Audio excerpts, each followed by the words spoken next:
ವಿಶೇಷ ಸದನವನ್ನು ಇವತ್ತು ಕರೆಯಲಾಗಿತ್ತು. ವಿಶೇಷವಾಗಿ ಮನ್ರೇಗಾ ಯೋಜನೆಯ ಹೆಸರು ಬದಲಾವಣೆ, ಅದರಲ್ಲೂ ವಿಶೇಷವಾಗಿ ಗಾಂಧೀಜಿ ಹೆಸರನ್ನು ತೆಗೆದು G B G Ram G ಅಂತೇಳಿ ಒಂದು ಹೊಸ ಹೆಸರಿಟ್ಟುಬಿಟ್ಟಿದ್ದಾರೆ. ಇದಷ್ಟೇ ಅಲ್ಲ, ರಾಜ್ಯ ಸರ್ಕಾರಗಳ ಮೇಲೆ 40% ಅಷ್ಟು ಹೊರೆ ಹಾಕ್ತಾ ಇದ್ದಾರೆ ಇವರು. ₹100 ಮೊದಲು ಕೇಂದ್ರನೇ ಕೊಡ್ತಾ ಇತ್ತಪ್ಪ ಕೂಲಿನ, ಈ ಕಡೆ ಜನಗಳ ಕಡೆಯಿಂದ ನಮಗೆ ಕೂಲಿ ದಿನಗಳು ಜಾಸ್ತಿ ಆಯಿತು ಅಂಥೇಳಿ ಯಾರ್ಯಾದರೂ ಪ್ರಶಂಸೆ ವ್ಯಕ್ತಪಡಿಸ್ತಾರೆ. ಕೂಲಿ ಆಳುಗಳು ಅಥವಾ ಮನ್ರೇಗಾ ಕಾರ್ಯಕ್ರಮದಲ್ಲಿ ಯಾರೆಲ್ಲ ಭಾಗಿಯಾಗ್ತಾರೋ ಆ ಕೆಲಸಗಾರರು ಇಲ್ಲಿ ಹೋಗಿ ಏನು ಮಾಡಿದ್ರು ಇವರು, ಕೂಲಿ ದಿನ ಜಾಸ್ತಿ ಮಾಡಿದ ತಕ್ಷಣ ಆ ಕೆಲಸ ಮಾಡುವಂಥವ್ರಿಗೆ ನಮ್ಮ ಕೂಲಿ ದಿನ ಜಾಸ್ತಿ ಆಯಿತು, ನಮಗೆ ಸಂಬಳನೂ ಜಾಸ್ತಿ ಬರುತ್ತೆ ಅಂತ ಇರುತ್ತೆ. ಸರಿ, ಆದರೆ ರಾಜ್ಯಪಾಲು ಕೇಂದ್ರ ಪಾಲು ಅಂತ ಒಂದು ಹೊಸದು ಇದು ಮಾಡಿದಾರಲ್ಲ ಇವರು, ಇದನ್ನು ಯಾರು ಕೊಡ್ತಾರೆ ಇವರು? ಇದರಲ್ಲಿ ಪಾಲು ಯಾಕೆ ಮಾಡಿದ್ರು? ಕ್ರಮೇಣವಾಗಿ ಇಂಥ ಯೋಜನೆಗಳನ್ನು ಹಳ್ಳ ಹಿಡಿಸುವ ಸಲುವಾಗಿ ಇಂಥ ಕೆಲಸವನ್ನು ಇವರು ಮಾಡಿದ್ರು. ಇದನ್ನು ಖಂಡಿಸಬೇಕು ನಾವು ಅಂಥೇಳಿ ವಿಶೇಷ ಸದನವನ್ನು ಕರೆದಿದ್ದು. ಅದರಲ್ಲಿಯೂ ಕೂಡ ರಾಜ್ಯಪಾಲರ ಜಂಟಿ ಅಧಿವೇಶನದ ಭಾಷಣಕ್ಕಿರ್ತಕ್ಕಂಥ ತೂಕನೇ ಬೇರೆ. ಆದರೆ ರಾಜ್ಯಪಾಲರು ಯಾವ ಭಾಷಣವನ್ನು ಸರ್ಕಾರ ಬರೆದುಕೊಟ್ಟಿತ್ತೋ ಯಾವ ಭಾಷಣವನ್ನು, ಅದರಲ್ಲಿದ್ದಂತಹ ಓದಲೇಬೇಕಾದಂಥ ಅಂಶವನ್ನು ಓದದೆ, ಬೇರೆ ಅಂಶಗಳನ್ನು ಕೂಡ ಓದದೆ, ಸುಮಾರು 86 ಪುಟಗಳ ಈ ಹೊತ್ತಿಗೆ ಅಥವಾ ಈ ಒಂದು ಭಾಷಣವನ್ನು ಬರೀ 1 ನಿಮಿಷದಲ್ಲಿ ಓದಿ ಮುಗಿಸ್ಬಿಟ್ರು. ಯಾಕೆ ಈ ಥರ ಮಾಡಬಹುದಾ ರಾಜ್ಯಪಾಲರು? ತಾವರ್ ಚಂದ್ ಗೆಹ್ಲೋಟ್ ಇವರಿಗೆ ತಾವರೇನೇ ಚೆಂದ ಆಗಿಬಿಡ್ತಾ, ಕಮಲವೇ ಚೆಂದ ಆಗಿಬಿಡ್ತಾ ಇವರಿಗೆ?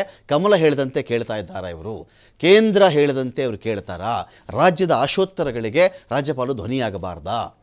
ರಾಜ್ಯಪಾಲರು ಸಂವಿಧಾನದ ಕೈಗೊಂಬೆ ಆಗಬೇಕೇ ವಿನಃ ಕೇಂದ್ರದಲ್ಲಿ ರೂಲಿಂಗಲ್ಲಿರ್ತಕ್ಕಂಥ ಪಕ್ಷಗಳ ಕೈಗೊಂಬೆ ಆಗಬಹುದೇ? ಇವ್ರಿಗೆ ಈ ಥರದ್ದು ಹೇಳಿದ್ದಿದ್ರೆ ಏನು ಪ್ರಾಬ್ಲಮ್ ಇತ್ತು? 176ನೇ ವಿಧಿಯ ಸ್ಪಷ್ಟ ಉಲ್ಲಂಘನೆ ಅಂತ ಹೇಳಿ ರಾಜ್ಯದ ಅನೇಕ ನಾಯಕರುಗಳ ವಾದ. ಇದರ ಮಧ್ಯೆ ಏನೇನು ಗಲಾಟೆಗಳಾಯಿತಲ್ಲಿ, ಇದಕ್ಕೆ ಸಂಬಂಧಪಟ್ಟಂತೆ ನಾಯಕರುಗಳು ಮುಖ್ಯಮಂತ್ರಿ ಆದಿಯಾಗಿ ಏನು ಮಾತಾಡಿದ್ದಾರೆ ನೋಡಿ, ಅನಂತರ ಡಿಬೇಟ್ ಸ್ಟಾರ್ಟ್ ಮಾಡ್ತೀನಿ. ಈ ಅಧಿವೇಶನ ಉದ್ದೇಶಿ ಭಾಷಣ ಮಾಡ್ತಕ್ಕಂಥದ್ದು ರಾಜ್ಯಪಾಲರ ಕರ್ತವ್ಯ. ಆರ್ಟಿಕಲ್ 176, 163 ಬಹಳ ಸ್ಪಷ್ಟವಾಗಿ ಹೇಳ್ತದೆ, ರಾಜ್ಯಪಾಲರು ಅವರು ತಯಾರು ಮಾಡಿದಂತ ಭಾಷಣವನ್ನು ಓದಾಗಿಲ್ಲ. ಕ್ಯಾಬಿನೆಟ್ ಏನ್ ಪ್ರಿಪೇರ್ ಮಾಡಿಕೊಡ್ತದೆ, ಸರ್ಕಾರದ ಸಚಿವ ಸಂಪುಟ ಏನ್ ತಯಾರು ಮಾಡ್ತದೆ ಭಾಷಣ, ಆ ಭಾಷಣವನ್ನ ಓದಲೇಬೇಕು. ಇವತ್ತು ಜಂಟಿ ಅಧಿವೇಶನ ಕರೆಯಲಾಗಿದೆ, ಮತ್ತೆ ಮೊದಲನೇ ಜಂಟಿ ಅಧಿವೇಶನ, ವಿಶೇಷ ಅಧಿವೇಶನ ಕೂಡ ಕರೆದಿದೆ. ಜಂಟಿ ಸಮಾವೇಶದ ಅಧಿವೇಶನದ ಈ ದಿನ ನಡೆದಂತ ಘಟನೆ ಕರ್ನಾಟಕ ರಾಜ್ಯದ ಕರಾಳ ಇತಿಹಾಸವಾಗಿ ಭಾರತೀಯ ಜನತಾ ಪಾರ್ಟಿಯವರು ಸೃಷ್ಟಿ ಮಾಡಿದ್ದಾರೆ. ಸಂವಿಧಾನಿಕ ಪದವಿಯಲ್ಲಿ ಇರ್ತಕ್ಕಂಥ ರಾಜ್ಯಪಾಲರು ಅಂತ ಹೇಳಿದಾಗ ಸಂವಿಧಾನದ ಮುಖ್ಯಸ್ಥರು, ಸಂವಿಧಾನವನ್ನ ಕಾಪಾಡ್ತಕ್ಕಂಥವ್ರು ರಾಜ್ಯಪಾಲರು. ಇವತ್ತು ನಡೆದ ಘಟನೆ ಕರ್ನಾಟಕ ರಾಜ್ಯದಲ್ಲಿ ಒಂದು ಕರಾಳ ಇತಿಹಾಸವನ್ನ ಸೃಷ್ಟಿ ಮಾಡಿದೆ. ಕರ್ನಾಟಕ ರಾಜ್ಯಕ್ಕೆ ಹಸಿಯನ್ನು ಬಳಿಲಿಕ್ಕೆ ಪ್ರಯತ್ನ ಭಾರತೀಯ ಜನತಾ ಪಾರ್ಟಿ ನೇಮಿತ ಅಪಚಾರ ಅಪಮಾನ ಮಾಡಿರ್ತಕ್ಕಂಥ ಗವರ್ನರ್ ಈ ನಡೆಗೆ ನಾವು ಸರ್ಕಾರ ಇವತ್ತು ಪ್ರತಿಭಟಿಸ್ತಾ ಇದೆ. ಏನಿತ್ತು ಈ ಭಾಷಣದಲ್ಲಿ? ಅವರು ಅವರ ಮಾತುಗಳಲ್ಲಿ ಅದನ್ನು ಲೇ ಮಾಡಿ ಧನ್ಯವಾದ ಹೇಳಿ ಹೊರಟಿದ್ದಾರೆ. ಇದೇನು ಮೊದಲ ಬಾರಿ ಅಲ್ಲ. ಹಿಂದೆ ಭಾರದ್ವಾಜ ಅವರು ಇದ್ದಾಗೂ ಕೂಡ, ನಮ್ಮ ಸರ್ಕಾರ ಇದ್ದಾಗ, ಯಡಿಯೂರಪ್ಪನವರು ಇದ್ದಾಗ ಅವರು ಕೂಡ ಲೇ ಮಾಡಿಬಿಟ್ಟು ಹೊರಟೋದ್ರು. ಅವಾಗ ಕಾಂಗ್ರೆಸ್ಸಿನ ಗವರ್ನರು. ಹಿಂದೆ ಖುರ್ಷಿದ್ ಆಲಂ ಖಾನ್ ವೈಫಲ್ಯಗಳನ್ನ ಮುಚ್ಚಿ ಹಾಕೊಳ್ತಕ್ಕಂಥ ಸಲುವಾಗಿ ಕೇಂದ್ರ ಸರ್ಕಾರದ ಮೇಲೆ ಒಂದು ದ್ವೇಷ ರಾಜಕಾರಣವನ್ನ ಮಾಡೋದಕ್ಕೆ ಈ ಸದನವನ್ನ ಬಳಸ್ಕೊಳ್ಳೋದಕ್ಕೆ ಏನು ರಾಜ್ಯ ಸರ್ಕಾರ ಹೊರಟಿದೆ, ಇದು ಖಂಡಿತ ಸರಿಯಲ್ಲ. ಈ ಕಾಂಗ್ರೆಸ್ ಸರ್ಕಾರ ಪ್ರಜಾಪ್ರಭುತ್ವದ ಕಗ್ಗೊಲೆ ಮಾಡುವಂತ ಕೆಲಸ ಮಾಡಿದ್ದಾರೆ. ಒಂದು ಒಕ್ಕೂಟದ ವ್ಯವಸ್ಥೆಗೆ ಧಕ್ಕೆ ತರುವಂತ ದಾರಿಯಲ್ಲಿ. ಇದ್ರ ಬಗ್ಗೆ ಮಾತಾಡಲಿಕ್ಕೆ ನಮ್ಮೊಂದಿಗೆ ನಂದನ್ ಕಶ್ಯಪ್ ಅವರಿದ್ದಾರೆ, ಕಾಂಗ್ರೆಸ್ನ ವಕ್ತಾರರು. ಸ್ವಾಗತ ನಂದನ್ ಕಶ್ಯಪ್ ಅವರು ತಮಗೆ ಒಂದು ಡಿಬೇಟ್ಗೆ. ಅಶೋಕ್ ಗೌಡ್ರು ಇದ್ದಾರೆ, ಬಿಜೆಪಿ ವಕ್ತಾರರು. ಸ್ವಾಗತ ಅಶೋಕ್ ಗೌಡ್ರೆ. ಇನ್ನು ಸಂಕೇತ್ ಹೆಣಿಗೆ ಅವರಿದ್ದಾರೆ, ಸುಪ್ರೀಂ ಕೋರ್ಟ್ನ ವಕೀಲರು. ಸ್ವಾಗತ ಸಂಕೇತ್ ಹೆಣಿಗೆ ಅವರೇ ತಮಗೆ ಒಂದು ಡಿಬೇಟ್ಗೆ. ಮೊದಲ ಪ್ರಶ್ನೆ ನಂದನ್ ಕಶ್ಯಪ್ ಅವರು, ಈಗ ರಾಜ್ಯಪಾಲರು ಈ ಒಂದು ಭಾಷಣದ ವಿಚಾರಕ್ಕೆ ಸಂಬಂಧಪಟ್ಟಂತೆ ನೀವೊಂದು 86 ಪುಟದಲ್ಲಿ ರೆಡಿ ಮಾಡಿ ಇಟ್ಟಿದ್ದೀರಿ ಅಂತ ಕಾಣುತ್ತೆ. ಸೊ ಅದನ್ನು ಅವರು ಓದಲಿಲ್ಲ, 1 ನಿಮಿಷದಲ್ಲಿ ಮುಗಿಸಿ ಹೋದರು. ರಾಜ್ಯಪಾಲರಿಂದ ಈ ಒಂದು ಭಾಷಣದಲ್ಲಿ ಒಂದು ವೇಳೆ ಇದು ಉಲ್ಲೇಖ ಆಗದೇ ಇದ್ದರೆ ಏನಾಗಬಹುದು? ಅಥವಾ ರಾಜ್ಯಪಾಲರು ಇದು ಮಾತಾಡಿದ್ರೆ ಕೇಂದ್ರಕ್ಕೆ ಅವಮಾನ ಆಗ್ತಾ ಇತ್ತು, ನಮ್ಮ ಧ್ವನಿಗೆ ಒಂದು ಬೆಲೆ ಬರ್ತಾ ಇತ್ತು ಅಂತ ನಿಮ್ಮ ವಾದ ಇತ್ತ ಅಂತ? ನೋಡಿ, ಇವಾಗ ರಾಜ್ಯಕ್ಕೆ ದೇಶಕ್ಕೆ ಆಗುತ್ತಿರುವ ಅನ್ಯಾಯವನ್ನು ನಾವು ಈ ಭಾಷಣದ ಪುಸ್ತಕದಲ್ಲಿ ನಾವು ಪ್ರಿಂಟ್ ಮಾಡಿಸಿದ್ವಿ, ಹೇಳಿಸ್ತಿದ್ವಿ. ಇದು ವಾಸ್ತವನೂ ಕೂಡ ಹೌದು. ಫಸ್ಟ್ ಬರ್ತೀನಿ ಸರ್. 15 ಹಣಕಾಸು ಆಯೋಗದ ಅವಧಿಯಲ್ಲಿ ನಮಗೆ ಕರ್ನಾಟಕಕ್ಕೆ 1,25,000 ಕೋಟಿ ಕೋತ ಆಗಿದೆ. ಇದು ವಾಸ್ತವನೂ ಕೂಡ ಹೌದು. ಅವರೇ ರಿಲೀಸ್ ಮಾಡಿರೋ ಬುಕ್ಕಲ್ಲಿ ಮೆನ್ಷನ್ ಆಗಿರಬೇಕಾದ್ರೆ ರಾಜ್ಯಪಾಲರಿಗೆ ಇದನ್ನ ಹೇಳಕ್ಕೆ ಏನು ಅವ್ರಿಗೆ ಕಸಿಮಿಸಿ ಅಂತ ನಮ್ಮ ಪ್ರಶ್ನೆ. ವಾಸ್ತವನ ಮಾತಾಡಕ್ಕೆ ಹೇಳಕ್ಕೆ ಇದು ರಾಜ್ಯಪಾಲರಿಗೆ ಹೇಳಕ್ಕೆ ಏನು ಕಸಿಮಿಸಿ, ಏನಕ್ಕೆ ಕಸಿಮಿಸಿ? ಸೆಕೆಂಡು, ಭದ್ರಾ ಮೇಲ್ದಂಡೆ 2-3 ವಿಷಯಗಳು ಹೇಳ್ತೀನಿ. ಭದ್ರಾ ಮೇಲ್ದಂಡೆ ಯೋಜನೆಗೆ ಅನುದಾನ ರಿಲೀಸ್ ಆಗಿಲ್ಲ, GSTಯಲ್ಲಿ ಅನ್ಯಾಯ ಆಗುತ್ತೆ, ರಾಜ್ಯಕ್ಕೆ ಬರಬೇಕಾದ ಕೇಂದ್ರ ಪುರಸ್ಕೃತ ಯೋಜನೆಗಳಿಗೆ ಅನುದಾನಗಳನ್ನ ಕಟ್ ಮಾಡ್ಕೊಂಡ್ ಬಂದಿದ್ದಾರೆ. ಅದನ್ನು ಮೆನ್ಷನ್ ಮಾಡಿದ್ವಿ. ಜಲ್ ಜೀವನ್ ಮಿಷನ್ 13,000 ಕೋಟಿ ಬರಬೇಕು ಇನ್ನುವೆ ಅಂತ ನಾವು ಅದನ್ನು ಮೆನ್ಷನ್ ಮಾಡಿದೀವಿ ಈ ಭಾಷಣದ ಬುಕ್ನಲ್ಲಿ. ಕೇಂದ್ರದ ಪುರಸ್ಕೃತ ಯೋಜನೆ one of the flagship program Narendra Modi ಅವ್ರದ್ದು ಜಲ್ ಜೀವನ್ ಮಿಷನ್. ನೀರಿನ ಮೂಲ ಇಲ್ಲ, ಸುಮ್ಮನೆ ಒಂದು ಯೋಜನೆ ಚಾಲನೆ ಮಾಡಿದರೆ ಮಾಡ್ಲಿ, ಪರವಾಗಿಲ್ಲ. ಆ ಯೋಜನೆಗೂ ಕೂಡ ಅವರು 13,000 ಕೋಟಿ ಕೊಡ್ಬೇಕು, ಅದನ್ನು ಮೆನ್ಷನ್ ಮಾಡಿದೀವಿ. ವಾಸ್ತವನು ಕೂಡ ಹೌದು. ಇದನ್ನ ಹೇಳಕ್ಕೆ ನಮ್ಮ ರಾಜ್ಯಪಾಲರಿಗೆ ಏನು ಕಸಿಮಿಸಿ? ಸೆಕೆಂಡು ಸರ್, ಅವರು ಒಂದು ಸಂವಿಧಾನದ ಹುದ್ದೆಯಲ್ಲಿದ್ದಾರೆ. ನಾನ್ ಪಾರ್ಟಿಸಮ್, ಯಾವ ಪಕ್ಷಕ್ಕೂ ಸೇರಿದವರಲ್ಲ, BJPಗೂ ಅಲ್ಲ, ಕಾಂಗ್ರೆಸ್ಗಲ್ಲ. ಸರ್ಕಾರ ಏನ್ ಮಾಡಿದೆ, ಏನ್ ಹೇಳಿದೆ ಅಂತ ಅವರು ಹೇಳ್ಬೇಕು. ಅವ್ರದ್ದು ಆದ್ಯ ಕರ್ತವ್ಯ. ಅಂಕಿಅಂಶಗಳೇನು ಸುಳ್ಳಿಲ್ವಾ ಇದರಲ್ಲಿ? ಯಾವುದು ಅಂಕಿಅಂಶಗಳು ಸುಳ್ಳಿಲ್ಲ. ರಾಜ್ಯಪಾಲರ ಕೈಯಲ್ಲಿ ಸುಳ್ಳು ಭಾಷಣ ಓದಿಸಬೇಕು ಅಂತ ನಿಮಗೇನು ಉದ್ದೇಶ ಇಲ್ಲ ಇದರಲ್ಲಿ? ನೋಡಿ, ವಾಸ್ತವನ ನಾವು ಜನರ ಮುಂದೆ ಇಡಕ್ಕೆ ಹೊರಟಿದೀವಿ. ವಾಸ್ತವನ ಜನರ ಮುಂದೆ ಇಡಕ್ಕೆ ಹೊರಟಿದೀವಿ. 3ನೇ ಪಾಯಿಂಟು, ನರೇಗಾ ಯೋಜನೆಯಲ್ಲಿ ಇವ್ರು ಏನಕ್ಕೆ ಮಹಾತ್ಮ ಗಾಂಧಿ ಹೆಸರನ್ನ ಅಳಿಸ್ಲಿಕ್ಕೆ ಹೊರಟಿದ್ದಾರೆ? ಮುಖ್ಯ ಪ್ರಶ್ನೆ ಅದೇ. ಏನಕ್ಕೆ?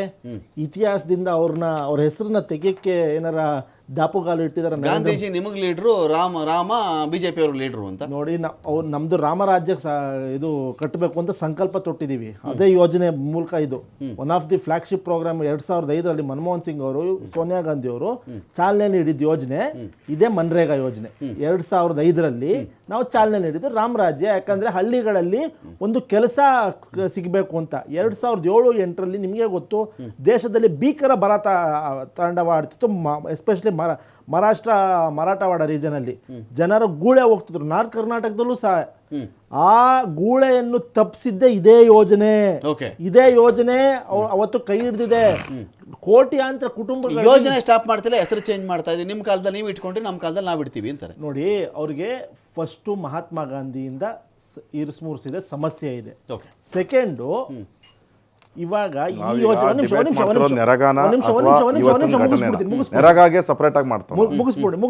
ಈಗ ಏನಾಗ್ತದೆ, ಏನಿದೆ ಗೊತ್ತಾಗ ಅಶೋಕ್ ಗೌಡ್ರೆ, ಇಡೀ ಎಲ್ಲಾರ್ಗು ರಾಜ್ಯದ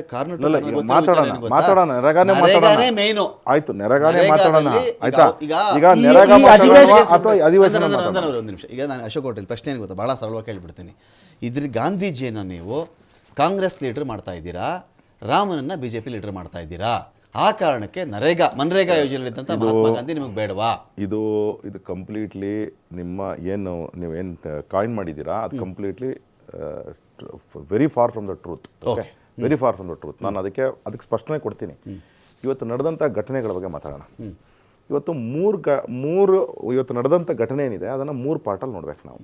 ಒಂದು, ರಾಜ್ಯಪಾಲರ ಭಾಷಣ, ಅದಕ್ಕೆ ಪ್ರತಿ ಕಳಿಸ್ತಾರಲ್ಲ, ಅಂದರೆ ಈ ಪ್ರತಿ ಏನಿದೆ, ಈ ಪ್ರತಿನಲ್ಲಿರ್ತಕ್ಕಂಥ ಕಂಟೆಂಟು ಒಂದು ಫಸ್ಟ್ ಪಾರ್ಟ್.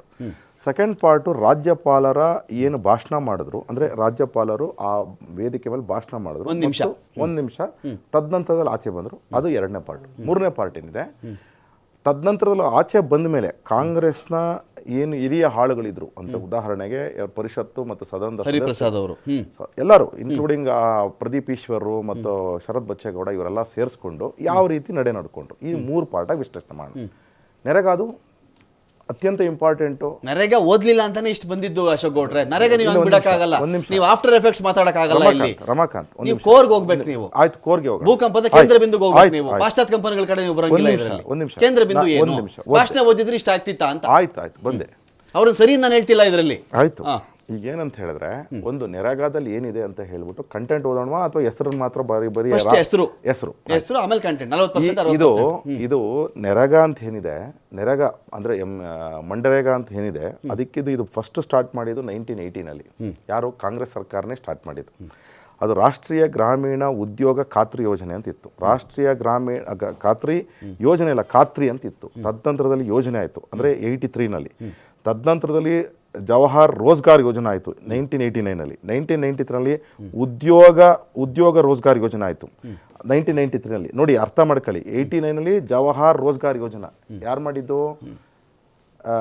ಜನತಾ ಪಾರ್ಟಿ ಸರ್ಕಾರ. ತದನಂತರದಲ್ಲಿ 1990ರಲ್ಲಿ ಉದ್ಯೋಗ ಯೋಜನಾ ಅಂತ ಆಯಿತಾ. ತದನಂತರ 99ನಲ್ಲಿ ಜವಾಹರ್ ಗ್ರಾಮೀಣ ಸಮೃದ್ಧಿ ಯೋಜನಾ ಅಂತ ಆಗ್ತದೆ 1999ನಲ್ಲಿ, ಆಯಿತಾ. ರಿಮೆಂಬರ್, ಇದು ಅಟಲ್ ಬಿಹಾರಿ ವಾಜಪೇಯಿ ಅವ್ರ ಸರ್ಕಾರ. 2013ರಲ್ಲಿ ಇದೇ ಅಟಲ್ ಬಿಹಾರಿ ವಾಜಪೇಯಿ ಅವ್ರ ಸರ್ಕಾರ ಕೂಲಿಗಾಗಿ ಕಾಳು, ಅಂದರೆ ಫುಡ್ ಫಾರ್ ವರ್ಕ್, ಅದರ ಸಂಪೂರ್ಣ ಗ್ರಾಮೀಣ ರೋಜ್ಗಾರ್ ಯೋಜನಾ ಅಂತ ಮಾಡ್ತಾರೆ. 2006ರಲ್ಲಿ ನೆರೆಗಾ ಅಂತ ಆಗ್ತದೆ. 2009ರಲ್ಲಿ ಮನ್ರೇಗಾ ಅಂತ ಆಗ್ತದೆ. ನೋಡಿ, ಈಗ ವಿಚಾರ ಯಾಕಪ್ಪ ನೀವು ಹಾಗಾದ್ರೆ ಜವಾಹರ್ಲಾಲ್ ನೆಹರೂನ ಹೆಸರನ್ನ ತೆಗೆದುಬಿಟ್ಟು ನೆರೆಗಾ ಅಂತ ಮಾಡಿದ್ರಿ? ತಪ್ಪಲ್ವಾ ಅದು?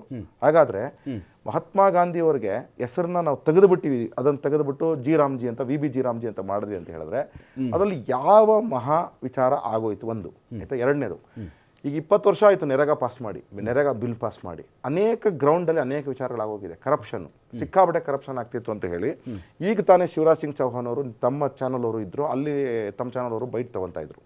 ವಿಚಾರ ಇಷ್ಟೇ, ಸಿಕ್ಕಾಪಟ್ಟೆ ಕರಪ್ಷನ್ ಆಗಿತ್ತು. ಜನ ಯಾರಿಗೆ ಬೆನಿಫಿಷರೀಸ್ ಇದ್ರು ಬೆನಿಫಿಷರೀಸ್ ಆಗಿರಲಿಲ್ಲ. ಕರ್ನಾಟಕದಲ್ಲಿ ಉದಾಹರಣೆಗೆ 71 ಲಕ್ಷ ಜನ ನೆರೆಗಾದಲ್ಲಿ, ಅಂದರೆ ಮನ್ರೇಗಾದಲ್ಲಿ ರಿಜಿಸ್ಟರ್ ಆಗಿದ್ದಂತಹ ನೌಕರರು. ಆದರೆ ನಿಜವಾದ ಬೆನಿಫಿಷರೀಸ್ ಎಷ್ಟಿತ್ತು ಅಂತ ಹೇಳಿದ್ರೆ ಲೆಸ್ ದ್ಯಾನ್ 2 lakhs ಅಂತಕ್ಕಂತಹದ್ದು ವರದಿನ ಥರ್ಡ್ ಪಾರ್ಟಿ ರಿಪೋರ್ಟ್ ಮಾಡಿರೋದು. ಥರ್ಡ್ ಪಾರ್ಟಿ ಯಾರು ಅಲ್ಲ, BJPನೂ ಅಲ್ಲ, ಕಾಂಗ್ರೆಸ್ಸು ಅಲ್ಲ, ಸರ್ಕಾರನೂ ಅಲ್ಲ, ಥರ್ಡ್ ಪಾರ್ಟಿ ರಿಪೋರ್ಟ್ ಮಾಡಿರೋದು. ಆಯ್ತು, ನಂಬ್ತಿರೋ ಬಿಡ್ತಿರೋ, ಅಥವಾ ಇನ್ನೂ ಒಂದು ಸ್ವಲ್ಪ ಜಾಸ್ತಿನೇ ಮಾರ್ಜಿನ್ ಇಟ್ಕೊಂಡ್ಬಿಡೋಣ, 5 ಲಕ್ಷ ಜನಕ್ಕೆ ಬೆನಿಫಿಟ್ ಸಿಕ್ತು ಅಂತ ಇಟ್ಕೊಳ್ಳೋಣ. ಆದರೆ ಮಿಕ್ಕಿರ್ತಕ್ಕಂತಹ 65 ಲಕ್ಷ ಅಥವಾ 66 ಲಕ್ಷ ಜನಕ್ಕೆ ಯಾಕೆ ಅನ್ಯಾಯ ಆಗ್ತಾ ಇತ್ತು ಅಂದರೆ, ಉದಾಹರಣೆಗೆ ಮಿಷಿನಲ್ಲಿ ಕೆಲಸ ಮಾಡಿಸೋರು, ಮಿಷಿನಲ್ಲಿ ಕೆಲಸ ಮಾಡಿಸ್ಬಿಟ್ಟು ತದನಂತರದಲ್ಲಿ ಅವ್ರು ಜೋಬಿಗೆ ಬಿಟ್ಕೊಳ್ಳೋರು. ಒಂದು ಹೆಂಗಸಿಗೆ ಸೀರೆ ಉಡಿಸ್ಬಿಟ್ಟು ಗಂಡಸಿಗೆ ಸೀರೆ ಉಡಿಸಿ ಫೋಟೋ ತೆಗ್ತಿದ್ದು ಇಂಟರ್ನ್ಯಾಷನಲ್ ಸುದ್ದಿ ಆಯಿತು. ತಾವುಗಳೆಲ್ಲ ಸುದ್ದಿ ಮಾಡಿದ್ರಿ, ಗುಲ್ಬರ್ಗ, ಯಾದಗಿರಿ, ರಾಯಚೂರು, ಇದರಲ್ಲೆಲ್ಲನೂ ಆಯ್ತಾ. ಅಂದರೆ ಅರ್ಥ ಏನಂದರೆ ಕರಪ್ಷನ್ ಆಗ್ತಿದ್ದರಿಂದ ಇದಕ್ಕೆ ಹೊಸ ಆಯಾಮ ಕೊಡಬೇಕಿತ್ತು. ಹೊಸ ಆಯಾಮಗಳೇನೇನು? ಉದಾಹರಣೆಗೆ 100 ದಿನಗಳು ಕೂಲಿ ಸಾಕಾಗ್ತಿರ್ಲಿಲ್ಲ, ಜೊತೆಗೆ 120 ದಿನ ಕೊಡಬೇಕು. ಜೊತೆಗೆ ನಾನು ಒಬ್ಬ ವ್ಯವಸಾಯಸ್ಥ, ಗಾಂಧಿ ಬನ್ನಿ ಸೆಕೆಂಡ್ ರೌಂಡ್ ಅಲ್ಲಿ ಕೂಲಿ ಬಗ್ಗೆ ಬರ್ತೀನಿ ನಾನು. ಆಯ್ತು, ಗಾಂಧೀಜಿ ಈಗ ನೋಡಿ, ಈಗ ಅಶೋಕ್ ಗೌಡ ಸಪೋಸ್ ನೆಹರು ಹೆಸರೇ ಇಟ್ಬಿಟ್ಟಿದ್ರು ಅಂತ ಅನ್ಕೊಳ್ಳಿ, ನೆಹರು ಹೆಸರೇ ಇಟ್ಬಿಟ್ಟಿದ್ರು. ಹೌದಪ್ಪ, ಇವರೆಲ್ಲ ಕಾಂಗ್ರೆಸ್ಸು, ಅವ್ರದ್ದು ನೆಹರು ಕಡೆಯಿಂದ ಬಂದ್ಬಿಟ್ಟಿದೆ ಇವ್ರದ್ದು ಅಂತೇನೋ ಹೇಳ್ಬಿಟ್ಟು ಅವ್ರ ಹೆಸರು ಇಡಬೇಕು ಅಂದ್ರೆ ರಾಷ್ಟ್ರಪಿತ ಅಂತ ನಾವೇ ಕರೆದಿದ್ದೀವಿ. ಮಹಾತ್ಮ ಗಾಂಧೀಜಿ ಪಕ್ಷಕ್ಕೆ ಸೇರಿದವ್ರನ್ನ ಸೀಮಿತಗೊಳಿಸಬಾರ್ದು. ನಾವು ಯಾವುದೇ ಪಕ್ಷಕ್ಕೆ ನಾವು ಸೀಮಿತ ಮಾಡೋದು ಅಪರಾಧ ಆಗ್ಬಿಡುತ್ತೆ. ಅವ್ರನ್ನ ನೀವು ಯೋಜನೆಯಿಂದ ತೆಗೆಯುವಂತ ಇಲ್ಲಿ ಏನೇ ಯೋಜನೆಯಲ್ಲಿ ದೋಷಗಳಿತ್ತು ಅಂತ ನಾಮಕರಣ ಚೇಂಜ್ ಮಾಡಕ್ಕೆ. ರಮಾಕಾಂತ್, ಏನ್ ಗೊತ್ತಾ, ಎಲ್ಲವನ್ನು ಸಹ ನೀವು ಒಂದು ಮಹಾತ್ಮ ಗಾಂಧಿನ ಕೇವಲ ಒಂದು ಯೋಜನೆಯಲ್ಲಿ ಹೆಸರಿಗೆ ಮಾತ್ರ ನೋಡ್ತೀರಾ ನೀವು. ಮಹಾತ್ಮ ಗಾಂಧಿಯ ತತ್ವ ಸಿದ್ಧಾಂತಗಳನ್ನು ಪ್ರತಿಯೊಬ್ಬ ವ್ಯಕ್ತಿ ಫಾಲೋ ಮಾಡೋದಾದ್ರೆ ಆಯ್ತಾ, ಮಹಾತ್ಮ ಗಾಂಧಿಯ ಸಿದ್ಧಾಂತಗಳನ್ನ ಫಾಲೋ ಮಾಡಬೇಕೇ ಹೊರತು ಮಹಾತ್ಮ ಗಾಂಧಿ ನಾನು ಹೆಸರಿಟ್ಕೊಂಡ್ಬಿಟ್ಟಿದ್ದು ಕೂಡಲೇ ಮಹಾತ್ಮ ಗಾಂಧಿ ಹೆಸರು ಕಿತ್ತಾಕ್ಬೇಕು. ಇವಾಗ ಒಂದು ನಿಮಿಷ ರಮಾಕಾಂತ್, ನಮ್ಮಲ್ಲಿ ಒಬ್ಬ ಇದ್ದಾರೆ, ನಮ್ಮ ಒಬ್ಬ ಡಿಸ್ಟೆಂಟ್ ರಿಲೇಟಿವ್, ಆ ಅಪ್ಪ ಹೆಸರು ಗಾಂಧಿ ಅಂತ ಹೇಳಿ. ಅವ್ರ ತಂದೆ ಗಾಂಧಿವಾದಿ, ಈತ ಕ್ರಿಮಿನಲ್, ಬಾನ್ ಕ್ರಿಮಿನಲ್ ಈತ. ಎಲ್ಲ ಕಡೆ ಕ್ರಿಮಿನಲ್ ಆಕ್ಟಿವಿಟೀಸ್ ಮಾಡ್ಕೊಂಡು ನೋಡ್ತಾನೆ, ಜೈಲ್ಗೆ ಹೋಗಿ ಬಂದಿದ್ದಾನೆ.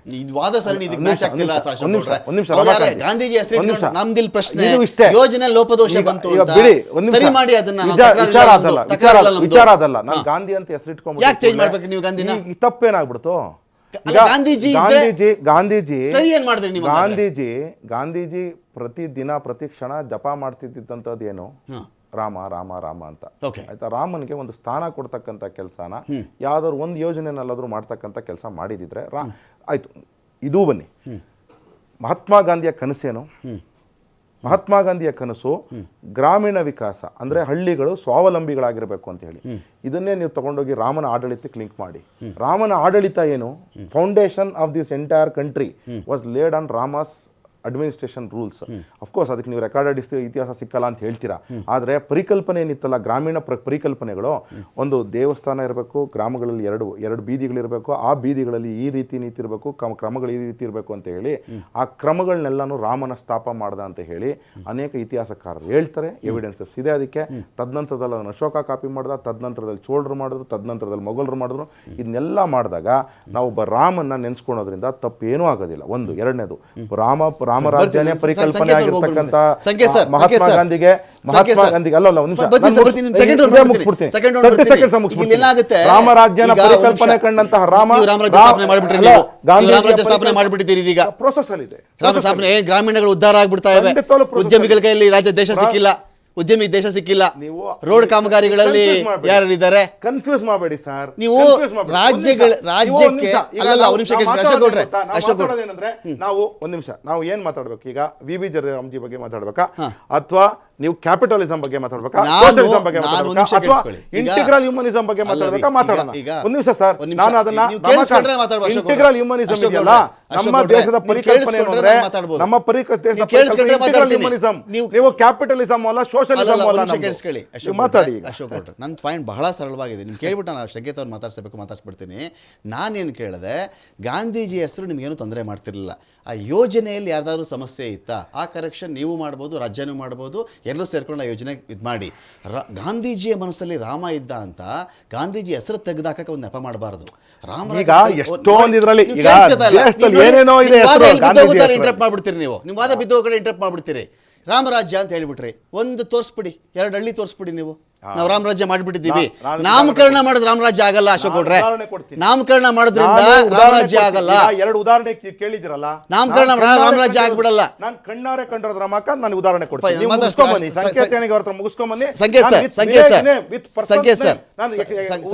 ಸಂಕೇತ್ ಸರ್, ಇಲ್ಲೇನಂದ್ರೆ ಈ ಒಂದು ಭಾಷಣದ ವಿಚಾರಕ್ಕೆ ಸಂಬಂಧಪಟ್ಟಂತೆ ಸಂಪುಟ ಸರ್ಕಾರ ರೆಡಿ ಮಾಡಿಕೊಟ್ಟಂಥ ಭಾಷಣವನ್ನು ಓದಬಾರ್ದು. 176ನೇ ವಿಧಿ ಹೀಗೆ ಹೇಳುತ್ತೆ ಹಾಗೆ ಹೇಳುತ್ತೆ ಅಂತೆಲ್ಲ ಇದೆಯಲ್ಲ, ರಾಜ್ಯಪಾಲರ ವಿವೇಚನೆನ ಇದು ಅಥವಾ ಸಂವಿಧಾನಾತ್ಮಕ ಅವ್ರ ಕರ್ತವ್ಯ ಆಗಿತ್ತಾ ಇದು ಓದಬೇಕಾದದ್ದು ಅಂತ? ನೋಡಿ, ರಾಜ್ಯದ ವಿಧಾನಸಭೆಗೆ ಸಂಬಂಧಪಟ್ಟಂಗೆ ಒಂದು ಚುನಾಯಿತ ಸರ್ಕಾರ ಅನ್ನೋದು ಏನಿದೆ ಅದು 7 ಕೋಟಿ ಈ ರಾಜ್ಯದ ಪ್ರಜೆಗಳ ಪ್ರತಿನಿಧಿಯಾಗಿ ಒಂದು ಸರ್ಕಾರ ರಚನೆ ಆಗಿರುತ್ತದೆ. ಆ ಕೌನ್ಸಿಲ್ ಆಫ್ ಮಿನಿಸ್ಟರ್ಸ್ ಅಂತ ಏನಿರ್ತಾರೆ, ದೇ ರಿಪ್ರೆಸೆಂಟ್ ದ ಗವರ್ಮೆಂಟ್. ಅವರು ಸರ್ಕಾರವನ್ನು ಪ್ರತಿನಿಧಿಸ್ತಾರೆ. ಅವರ ಏಡ್ ಅಂಡ್ ಅಡ್ವೈಸ್ ಮೇಲೆ ಗವರ್ನರ್ ಆಕ್ಟ್ ಮಾಡಬೇಕಾಗತ್ತೆ. Governor is indirectly representing the council of ministers. Council of ministers are representing the government. The government is representing the 7 crore voters of the state of Karnataka. Idu principle idu. When the government says something, ಸರ್ಕಾರ ಏನಾದರೂ ಹೇಳ್ತಾ ಇದೆ council of minister ಮುಖಾಂತರ ಅಂತಂದ್ರೆ ಇದು ಕೇವಲ ಒಂದು ಸರ್ಕಾರ ಹೇಳ್ತಾ ಇದೆ ಅಂತ ಅದನ್ನ ಬಿಂಬಿಸಬಾರದು. ಅದು ಸರ್ಕಾರ ಅನ್ನೋಕ್ಕಿಂತ 7 ಕೋಟಿ ಜನರ ಆಶೋತ್ತರಗಳಿಗೆ ಸರ್ಕಾರ ಸ್ಪಂದಿಸಿ ಅದರ ವಿಚಾರಗಳನ್ನ 7 ಕೋಟಿ ಜನರ ಪ್ರತಿನಿಧಿಯಾಗಿ ಮಂಡಿಸ್ತಾ ಇರ್ತದೆ ಅಂತ ಅದು ಭಾವನೆ.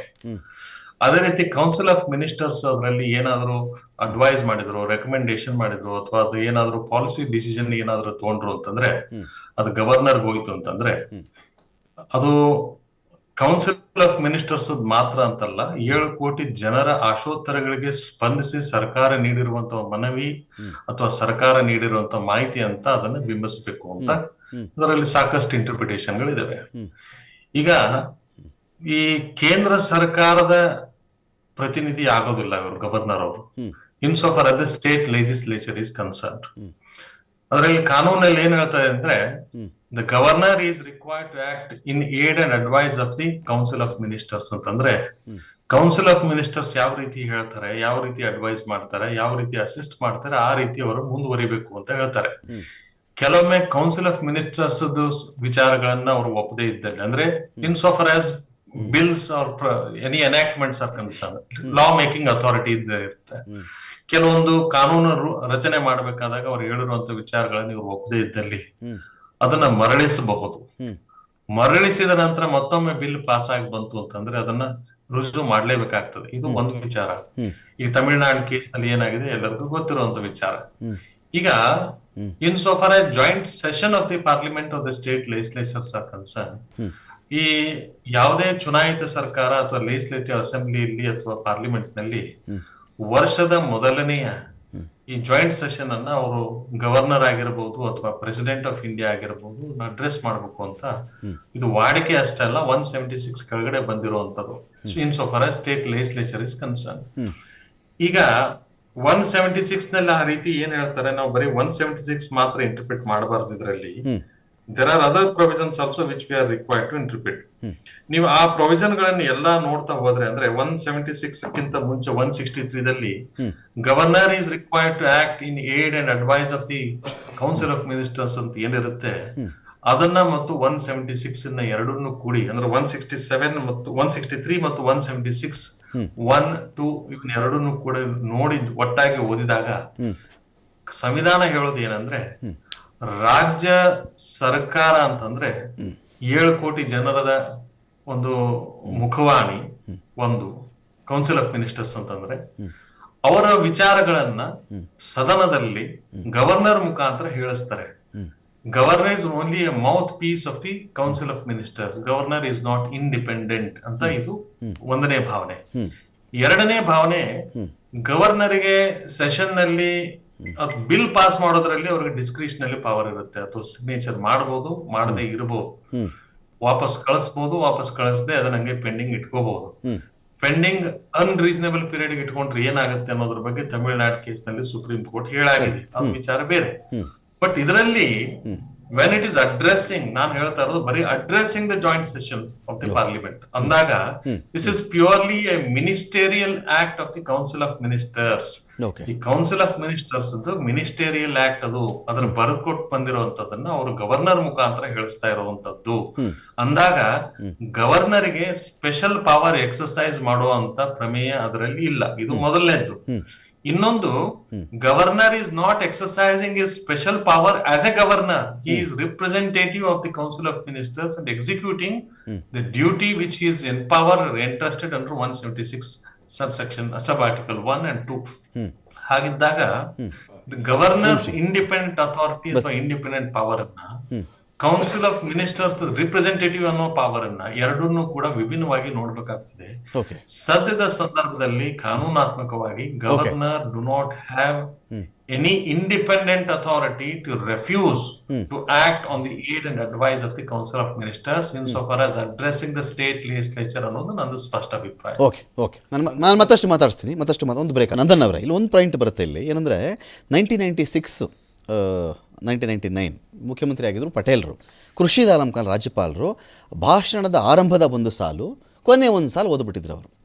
ಯಡಿಯೂರಪ್ಪನವರು ಮುಖ್ಯಮಂತ್ರಿ ಆಗಿದ್ದಾಗ ಎರಡನೇ ಘಟನೆ 2008 ಇಂದ 2011 ಆ ಒಂದು ಟೈಮಲ್ಲಿ HR ಭಾರದ್ವಾಜ್ ರಾಜ್ಯಪಾಲರಾಗಿದ್ದರು. ಸರ್ಕಾರ ಕೊಟ್ಟಿದ್ದಂಥ ಭಾಷಣವನ್ನು 2 ನಿಮಿಷದಷ್ಟು ಮಾತ್ರ ಓದಿ ನಿಲ್ಲಿಸ್ಬಿಟ್ಟಿದ್ರು ಯಾರು, ರಾಜ್ಯಪಾಲರು. ಜೊತೆಗೆ ಅವ್ರು ಇನ್ನೊಂದು ಪಾಯಿಂಟ್ ಹೇಳ್ತಾರಲ್ಲಿ, ಭಾಷಣವನ್ನು ಸದನದಲ್ಲಿ ಓದಲಾಗಿದೆ ಎಂದು ಪರಿಗಣಿಸಲಾಗಿದೆ ಅಂತ ಸೂಚಿಸಿ ಅಂತ. ಈಗ ಈ ಬುಕ್ಕು 1 ನಿಮಿಷದಲ್ಲಿ ಅವ್ರು ಓದಿ ಮುಗಿಸಿದ್ರು. ಸುಮಾರು ಒಂದು 46 ಪೇಜ್ ಇದೆ. ಇದು 86ಕ್ಕಿಂತ ಹೆಚ್ಚಿನ ಅಂಶಗಳಿವೆ ಅಂತ ನಾವು ಭಾವಿಸೋಣ. 122ಕ್ಕಿಂತ ಹೆಚ್ಚಿನ ಅಂಶಗಳಿವೆ. ಇದರಲ್ಲಿ ಎಲ್ಲಿಯಾದರೂ ಇದೇ ಥಾವರ್ಚಂದ್ ಗೆಹ್ಲೋಟ್ ಅವರು ನಾನು ಈ ಭಾಷಣವನ್ನು ಓದಿದೆ ಎಂದೇ ಭಾವಿಸಿ ಆ ಥರನೇ ಅರ್ಥೈಸಿಕೊಳ್ಳಿ ಅಂತ ಹೇಳಿಬಿಟ್ಟೇನಾದರೂ ಹೋದ್ರ? Point number 1. ಪಾಯಿಂಟ್ ನಂಬರ್ 2, ಇಡೀ ವಿಚಾರಕ್ಕೆ ಸಂಬಂಧಪಟ್ಟು ಈಗ ಪ್ರಮಾಣ ವಚನ ಬೋಧಿಸ್ತಾ ಇರ್ತಾರೆ ರಾಜ್ಯಪಾಲರು. ಒಬ್ಬರು ಮಿನಿಸ್ಟರ್ ಆದವ್ರಿಗೆ ನಾನು ದೇಶದ ವಿಧಿದ್ವಾರ ಸ್ಥಾಪಿತವಾದ ನಾನು ಅಂತಾರೆ ಫಸ್ಟು, ಮುಳಿದಿದ್ದೆಲ್ಲ ಆಯಿತು ಅಂತ ಇವರು ಓದ್ಕೊಂಡು ಹೋಗ್ತಾರೆ. ಲಾಸ್ಟ್ ಇನ್ನೊಂದ್ಸಲಿ ನಾನು ಅಂತಾರೆ, ಲಾಸ್ಟಲ್ಲಿ ಎಂಡು. ಅದರರ್ಥ ಏನು ರೀ, ರಾಜ್ಯಪಾಲರು ಪೂರ್ತಿ ಪ್ರಮಾಣ ವಚನ ಬೋಧಿಸ್ತಿಲ್ವಲ್ಲ ಅಂತ ಯಾರು ಹೇಳಲ್ಲ. ಒಂಥರ ಅಂಡರ್ಸ್ಟುಡ್ ಥರ. ಇದೀಗ ಈ ಭಾಷಣ ರಾಜ್ಯಪಾಲರು ಓದ್ಬಿಟ್ಟಿದ್ದಾರೆ ಅಂತ ನಾವು ಭಾವಿಸ್ಬೇಕಾ, ರಾಜ್ಯಪಾಲರು ನಿರಾಕರಿಸಿದ್ದಾರೆ ಅಂತ ನಾವು ಟ್ರೀಟ್ ಮಾಡಬೇಕಾ? ಇದರಲ್ಲಿ 1 ನಿಮಿಷ ಓದಿದ್ರು ಇಂಟ್ರೆಸ್ಟೇ ಇರಲಿಲ್ಲ ಅವರಿಗೆ, ಬಲವಂತವಾಗಿ ಭಾಷಣ ಮಾಡಿಸ್ದಂಗೆ ಆಯಿತು ಅಂತ ಹೇಳಬೇಕಾ ನೀವು? ಯಾಕಂದರೆ ಎಲ್ಲ ಮಿನಿಸ್ಟ್ರುಗಳು ಬಂದು ರಾಜ್ಯಪಾಲರು ಏನು ಹೇಳಬೇಕಾಗಿದೆ ಅದೆಲ್ಲ ಹೇಳ್ಕೊಂಡು ಕೂತ್ಕೊಂಡ್ರೆ ಸದನದ ಸಮಯ ಹಾಳಾಗುತ್ತೆ. ರೆಪ್ರೆಸೆಂಟೇಟಿವ್ ಥರ ಟ್ರೀಟ್ ಮಾಡಬೇಕಿದ್ರಲ್ಲಿ ಅಂತ ಅಲ್ಲಿ ಹೇಳ್ತಿರೋದು ಕಾನೂನು. ಇಷ್ಟು ಜನ ಕ್ಯಾಬಿನೆಟ್ನ ರೆಪ್ರೆಸೆಂಟೇಟಿವ್ ಥರ ಅವರ ಧ್ವನಿಯಾಗಿ ರಾಜ್ಯಪಾಲರು ಮಾತಾಡಬೇಕು ಅಂತ ಬಂದಾಗ ಮಾತನಾಡಬೇಕಾಗಿತ್ತಲ್ಲವೇ ಅಂತ ಪ್ರಶ್ನೆ. ನೋಡಿ, ನಾನು ಬೆಳಗ್ಗೆ 3-4 ಜನ ಎಕ್ಸ್ಪರ್ಟ್ಸ್ಗಳನ್ನ, ಕಾನೂನು ತಜ್ಞರನ್ನ ಕೇಳಿದೆ. ನೀವು ಹೇಳಿದ ಮಾತನ್ನೇ ಅವರು ಕೂಡ ಹೇಳಿದ್ರು. ಕೊನೆಯಲ್ಲಿ ಇಲ್ಲಿ ನಾನು ಫುಲ್ ಓದಕ್ಕಾಗ್ತಿಲ್ಲ, ಇದೇನು ಓದ್ತಿದ್ದೀನಿ ಸರ್ಕಾರದ ಒಂದು ಇದಕ್ಕೆ ಹಾಕ್ತಾ ಇದ್ದೀನಿ ಅಂತ, ರೆಕಾರ್ಡ್ಗೆ. ನನಗೆ ಟೈಮ್ ಇಲ್ವೋ, ಇಲ್ಲ ನನ್ನ ಕೆಲವು ಓದಕ್ಕಾಗಲ್ವೋ, ಇಲ್ಲ ನನಗೆ ಅಷ್ಟೊಂದು ಪೇಷನ್ಸ್ ಇಲ್ವೋ ಅನ್ನೋದು ಒಂದು ಕೊನೆಯಲ್ಲಿ ಹೇಳಲ್ಲ ಯಾರು. ಟೈಮ್ ಇಲ್ಲ, ಪೇಷನ್ಸ್ ಇಲ್ಲ, ಏನು ಬುಕ್ಕಲ್ಲಿ ಜಗಳ ಯಾಕೆ ಮಾಡಿ, ಬಟ್ಟೆ ಹರ್ಕೊಳ್ಳೋಷ್ಟು ಜಗಳ ಯಾಕೆ ಮಾಡ್ಕೊಂಡ್ರೆ ಆ ಪದ ಬರಲಿಲ್ಲ ಅವ್ರ ಬಾಯಲ್ಲಿ. ಓಕೆ, ಆ ಪದ ಬರಲಿಲ್ಲ. ಹೌದು, ಈ ಬುಕ್ಕಲ್ಲಿರೋದೆಲ್ಲ ಸತ್ಯ. ನಾನು ಇದನ್ನ ಇದನ್ನ ಹೌಸ್ಗೆ, ಇದು ಡಿಸ್ಕಷನ್ಗೆ ನೀವು ಪರ್ಯಾಲೋಚನೆ ಅಂತ ಆ ಪದ ಬರಲಿಲ್ಲ. ಸೆಕ್ರೆಟರಿಯಿಂದನೂ ಬರಲಿಲ್ಲ ಆ ಪದ. ಏನೋ ಒಂದು ಲೈನ್ ಹೋದ್ರು ಓಡ್ಬಿಟ್ಟು ನಾವೇನು ಅಸ್ಯೂಮ್ ಮಾಡ್ಕೋಬೇಕು, ಏನು ಅಸ್ಯೂಮ್ ಮಾಡ್ಕೋಬೇಕು? ಇವಾಗ ನಾವು ಅಸ್ಯೂಮ್ ಮಾಡ್ಕೋತೀವಿ ಸಂವಿಧಾನದ 176 ಒಂದು ಇದಾಗಿದೆ ಅಂತ, ಉಲ್ಲಂಘನೆ ಆಗಿದೆ ಅಂತ. ಏನು ಕೊಟ್ಟಿದೀವೋ ಅದನ್ನ ಓದಬೇಕು. Is representing our government, is representing our council of ministers. ನಾವು ಏನು ಮಾಡಿದೀವಿ ಅದನ್ನ ಜನರಿಗೆ ಮುಂದೆ ಇಡ್ತಾ ಇದ್ದೀವಿ. ಕೇಂದ್ರ ಸರ್ಕಾರ ಏನು ಮಾಡಿದೀವಿ ಅದನ್ನ ಜನರ ಮುಂದೆ ಇಡ್ತಾ ಇದೀವಿ. ಬರೀ ನಾವು ಕೇಂದ್ರ ಸರ್ಕಾರದನ್ನ ತೆಗಳ್ತಾ ಇಲ್ಲ. ಇದರಲ್ಲಿ ನಾವು ಕಳೆದ ಒಂದು ವರ್ಷದಲ್ಲಿ ಏನೇನು ಮಾಡಿದೀವಿ ಅಂತ ರಾಜ್ಯಪಾಲಕ್ಕೆ ಪಾರ್ಟಿ ಇಲ್ಲ ಅಶೋಕ್ ಗೌಡ್ರೆ. ಅದ್ರಲ್ಲಿ ಏನಾಗಿದೆ, ಸಚಿವರುಗಳ ಸಮಿತಿ ಕೊಟ್ಟಂತ ವರದಿ ಓದದೇ ಇದ್ದಾಗ ಜನಗಳ ಧ್ವನಿ, ಈಗ ಶಾಸಕರುಗಳ ಧ್ವನಿ ಸಚಿವರುಗಳ ಧ್ವನಿ ಮುಖ್ಯಮಂತ್ರಿ, ಇಂಥ ಧ್ವನಿಯನ್ನೇ ನಾವು ಮಾತಾಡದೆ ಹೋದಾಗ ತಪ್ಪಾಗಲ್ವಾ ಅದು? ನೋಡಿ, ನಾನೀಗ ಕ್ಲೀನಾಗಿ ಎಕ್ಸ್ಪ್ಲೈನ್ ಮಾಡ್ತೀನಿ, ದಯವಿಟ್ಟು ನಂಗೆ ಅವಕಾಶ ಕೊಡಿ. ಸಂಕೇತ್ ಹೇಣಿಗೆ ಅವರು ಹೇಳ್ತಾ ಇದ್ರು, ಹೌದು, ಆರ್ಟಿಕಲ್ 176 ನೀವು ಸಬ್ ಕ್ಲಾಸ್ 1 ಅಂಡ್ ಸಬ್ ಕ್ಲಾಸ್ 2 ಬಗ್ಗೆ ಮಾತ್ರ ಮಾತಾಡ್ತಿದ್ದೀರಾ ಎಲ್ಲರೂ. ಸಬ್ ಕ್ಲಾಸ್ 3 ಕಂಟೆಂಟ್ ಬಗ್ಗೆ ಮಾತಾಡ್ತಾರೆ. ಏನು ಹೇಳ್ತಾರೆ ಅಂದರೆ, informs the legislation of the causes for summoning it, essentially presenting the government's plan and policies. Please remember this. ಅದರಲ್ಲಿ ಇನ್ನೂ ಫರ್ದರ್ ಹೇಳ್ತಾರೆ, ಆಯ್ತಾ? ಅದ್ರಲ್ಲಿ ಫರ್ದರ್ ಏನು ಹೇಳ್ತಾರೆ ಅಂತಂದರೆ, there is no criticism on any government. ಅಂದರೆ ನೀವು ಅದನ್ನು ಹೆಂಗೆ ಪ್ರೆಸೆಂಟ್ ಮಾಡಬೇಕು, ಗವರ್ನಮೆಂಟ್ನ ಕ್ರಿಟಿಸಿಸಮು, ನೀವು ನಮ್ಮ ಪ್ಲಾನ್ ಏನು, ನಿಮಗಿಂತ ನನ್ನ ಪ್ಲಾನ್ ಏನು ಬೆಟರು ಅಂತ ಅಂದ್ಬಿಟ್ಟು ಅದು ಪ್ರೆಸೆಂಟ್ ಮಾಡಬೇಕೇ ಹೊರತು I cannot criticise Ramakant here. ಅಂದರೆ ನೀವು ನನಗಿಂತ ಪ್ರೀವಿಯಸ್ ನೀವು ನಾನು ನಿಮ್ಮನ್ನು ಸಕ್ಸೀಡ್ ಮಾಡಿದ್ದೀನಿ, ಆದರೆ ಐ ಕೆನಾಟ್ ಕ್ರಿಟಿಸೈಸ್ ಯು.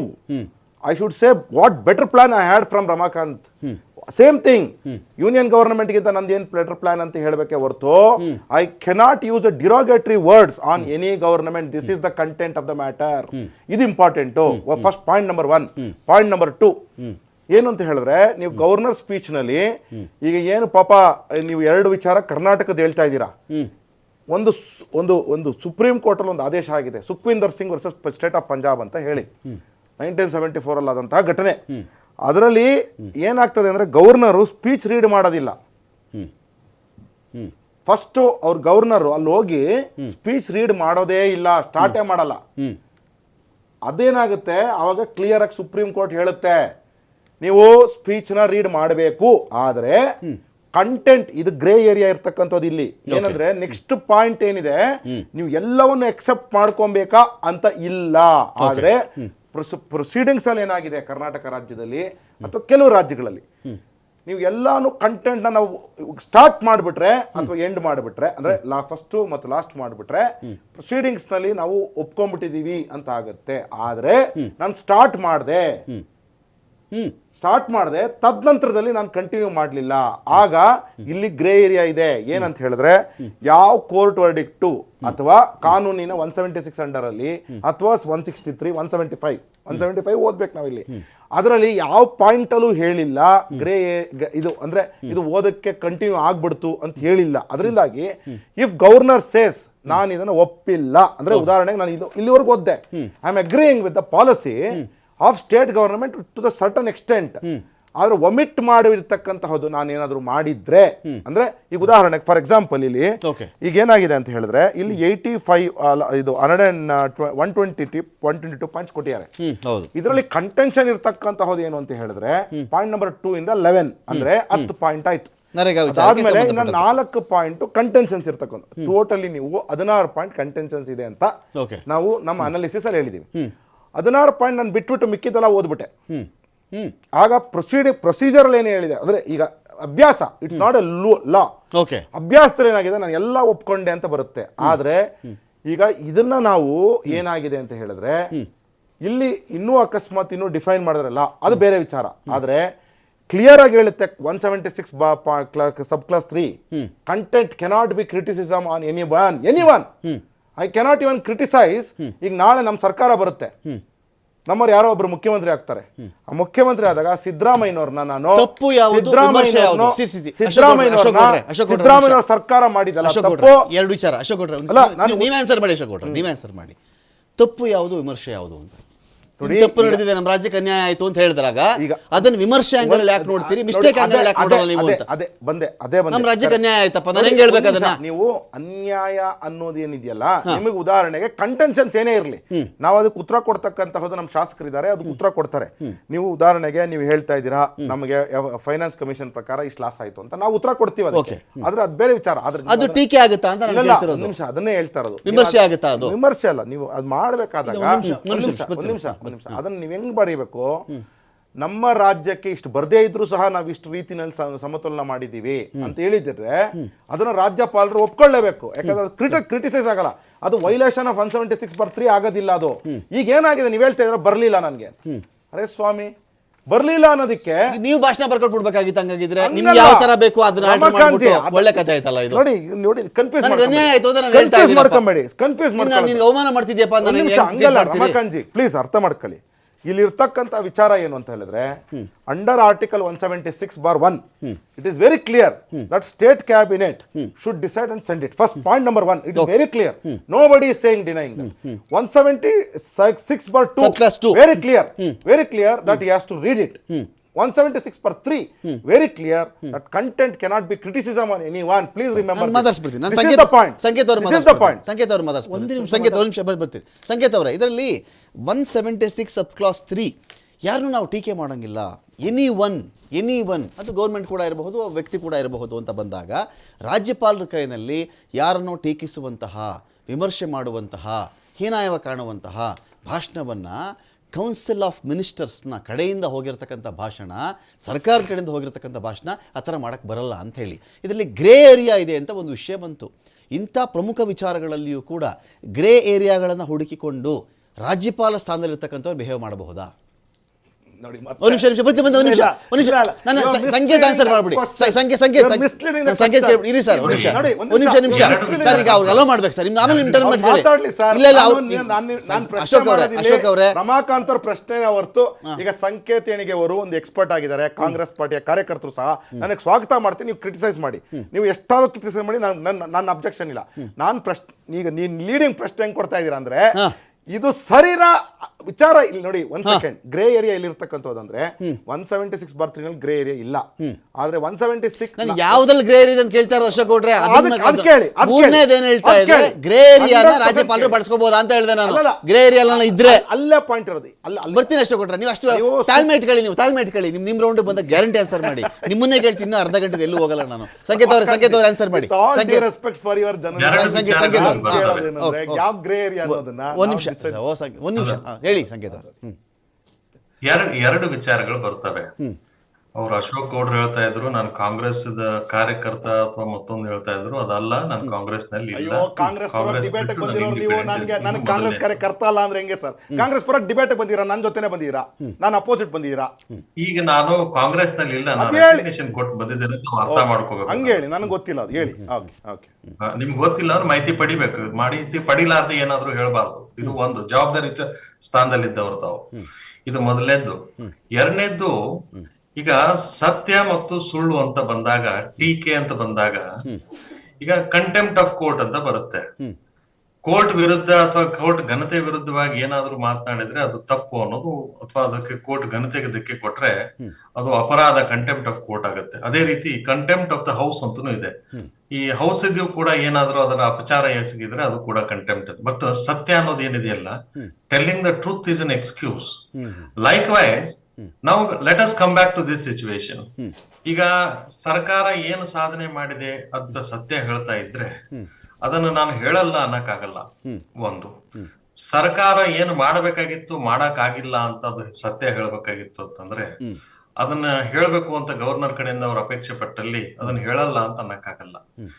ಸರ್ಕಾರಕ್ಕೆ ಏನೇನು ಆಗ್ಬೇಕಾಗಿತ್ತು, ಎಲ್ಲೆಲ್ಲಿಂದ ಏನು ಅನುಕೂಲ ಆಗ್ಬೇಕಾಗಿತ್ತು, ಆಗಿಲ್ಲ ಅಂತ ಸತ್ಯವನ್ನ ಜನರ ಎದುರುಗಡೆ ಅಥವಾ ವಿರೋಧ ಪಕ್ಷದ ಎದುರುಗಡೆ ಅಂತಲ್ಲ, ಸದನದ ಎದುರುಗಡೆ ಇಡೋದಂದ್ರೆ ಜನರ ಎದುರುಗಡೆ ಇಟ್ಟಂಗೆ. ಅದು ಸತ್ಯಾಂಶವನ್ನ ಜನರ ಎದುರಿಗೆ ಸರ್ಕಾರ ಇಡಬೇಕಾದ್ದು ಅದರ ಜವಾಬ್ದಾರಿ. ಮತ್ತು ಅದನ್ನ ರಾಜ್ಯಪಾಲರ ಮುಖೇನ, ಅವರ ಭಾಷಣದ ಮುಖೇನ ಸತ್ಯವನ್ನು ಯಾವುದನ್ನು ಮರೆಮಾಚಲಾರದೆ, ಯಾರನ್ನು ಟೀಕಾ ಮಾಡಲಾರದೆ, ಯಾರ ವಿರುದ್ಧವೂ ದುರುದ್ದೇಶ ಇಲ್ಲದಾಗದೆ ಸತ್ಯಾಂಶವನ್ನು ಜನರ ಮುಂದೆ ಇಡಬೇಕು ಅಂತ ಅಪೇಕ್ಷೆ ಪಟ್ಟಲ್ಲಿ ಅದು ಜನಾಭಿಪ್ರಾಯ ಅಂತ ನಾವು ಬಿಂಬಿಸ್ಬೇಕಾಗ್ತದೆ, ಅಥವಾ ಅದು ಒಂದು ಸರ್ಕಾರದ ಒಂದು ಷಡ್ಯಂತ್ರ ಮತ್ತೊಂದು ಆ ತರ ಬಿಂಬಿಸಬಾರದು ಅನ್ನೋದು ನನ್ನ ವಿಚಾರ. ಇದು ಒಂದು ಅನಿಸಿಕೆನೂ ಕೂಡ. ಎರಡನೇದ್ದು, ಈಗ ಸರ್ಕಾರ ನಮಗೆ ಅವರಿಂದ ಅನುಕೂಲ ಆಗ್ಬೇಕಾಗಿತ್ತು ಅಥವಾ ಇವರಿಂದ ಅನುಕೂಲ ಆಗ್ಬೇಕಾಗಿತ್ತು, ಸೆಂಟ್ರಲ್ ಗವರ್ಮೆಂಟ್ ನಿಂದ ನಮಗೆ ಏನ್ ಬರ್ಬೇಕಾಗಿತ್ತು ಅನ್ನೋದ್ರ ಬಗ್ಗೆ ಅಂಕಿಅಂಶಗಳನ್ನ ಏನಾದ್ರೂ ಕೊಟ್ಟಲ್ಲಿ ಆ ಅಂಕಿಅಂಶಗಳ ಅದರಲ್ಲಿ ಸತ್ಯಾಸತ್ಯತೆ ಇದ್ರೆ ಗವರ್ನರ್ ಅದನ್ನ ನಾನು ಹೇಳಲ್ಲ ಅನ್ನಕ್ಕಾಗಲ್ಲ. ಆ ಅಂಕಿಅಂಶಗಳಲ್ಲಿ ಏನಾದ್ರೂ ತಪ್ಪಾಗಿತ್ತು ಅಂತಂದ್ರೆ, ಅದು ದುರುದ್ದೇಶದಿಂದ ಕೂಡಿತ್ತು ಅಂದ್ರೆ, ಅದು ಸತ್ಯಕ್ಕೆ ದೂರವಾಗಿತ್ತು ಅಂತಂದ್ರೆ ಗವರ್ನರ್ ಅದನ್ನ ನಿರಾಕರಿಸಬಹುದು. ಇಲ್ಲಿ ಪ್ರಶ್ನೆ ಬಂದಿರೋದು ಏನಂದ್ರೆ, ಇವ್ರು ಹೇಳ್ತಾ ಇರುವಂತ ಮಾಹಿತಿ ಸತ್ಯದಿಂದ ಕೂಡಿತ್ತೋ ಇಲ್ವೋ ಅನ್ನೋದ್ರ ಬಗ್ಗೆ ಮೊದಲನೇ ಚರ್ಚೆ ಆಗ್ಬೇಕು ಸಾರ್ವಜನಿಕ ವಲಯದಲ್ಲಿ. ಇದು ಮೊದಲನೇದ್ದು. ಎರಡನೇದ್ದು, ಇದು ಸತ್ಯಕ್ಕೆ ದೂರವಾಗಿದ್ರೆ ಅಥವಾ ಟೀಕೆಯ ರೀತಿಯಲ್ಲಿತ್ತು ಅಥವಾ ಸತ್ಯಾಂಶದಿಂದ ಏನೂ ಇರ್ಲಿಲ್ಲ, ಸುಳ್ಳು ಆರೋಪ ಮಾಡ್ತಾ ಇತ್ತು ಅಂತಂದ್ರೆ, ಗವರ್ನರ್ ಹಿಂಜರಿಕೆ ಮಾಡಿತ್ತು ಅಂತಂದ್ರೆ, ಅದು ಅವ್ರ ಹತ್ರ ಎಲ್ಲ ಡಾಟಾಸ್ ಇತ್ತು, ಅದರಲ್ಲಿ ಸತ್ಯಕ್ಕೆ ದೂರವಾಗಿದೆ ಅನ್ನೋದು ನಿಖರ ಮಾಹಿತಿ ಇತ್ತು ಅಂತಂದ್ರೆ ಅದನ್ನ ಕ್ಲಾರಿಫೈ ಮಾಡಬೇಕಾಗಿತ್ತು ಯಾರು ಗವರ್ನರ್. ಈ ವಿಚಾರಗಳನ್ನು ಈ ಅಂಶಗಳಿಂದ ನಾನು ಹೇಳೋದಿಲ್ಲ ಅಂತ ಹೇಳಬಹುದಾಗಿತ್ತು. ಸಮಟೈಮ್ಸ್ ಬಿಲ್ ರಿಜೆಕ್ಟ್ ಮಾಡ್ತಾರಲ್ಲ ಆ ತರ, ಕೆಲವು ಮಸೂದೆಗಳು ರಿಜೆಕ್ಟ್ ಮಾಡ್ತಾರಲ್ಲ ಆ ತರ, ಕಾರಣ ಕೇಳ್ತಾರಲ್ಲ ಹಾಗೆ. ಹೌದು. ಈಗ ಗವರ್ನರ್ಸ್ ಪವರ್ ಬಗ್ಗೆ 2-3 ವಿಚಾರಗಳು ಹೇಳ್ತಾ ಇದ್ರು ಯಾರೋ ಅಶೋಕ್ ಗೌಡ್ರು. ಶಂಶೇರ್ ಸಿಂಗ್ ಬಗ್ಗೆ ಒಂದು ಜಡ್ಜ್ಮೆಂಟ್ ಬಗ್ಗೆ ಹೇಳ್ತಾ ಇದ್ರು ಸುಪ್ರೀಂ ಕೋರ್ಟ್ ಜಡ್ಜ್ಮೆಂಟ್ ನಲ್ಲಿ.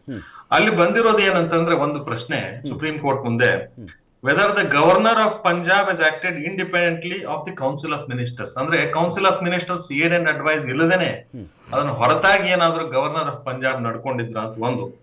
ಎರಡನೇ ವಿಚಾರ, whether the independent actions by the governor are constitutionally valid. ಅಂದ್ರೆ ಇಂಡಿಪೆಂಡೆಂಟ್ ಆಗಿ ಅವ್ರು ಏನಾದ್ರು ಆಕ್ಷನ್ ತಗೊಂಡಿದ್ರೆ ಸಂವಿಧಾನಾತ್ಮಕವಾಗಿ ಊರ್ಜಿತವಾಗಿದೆಯಾ ಅನ್ನೋ 2 ಪ್ರಶ್ನೆಗಳು ಬಂದಿತ್ತು.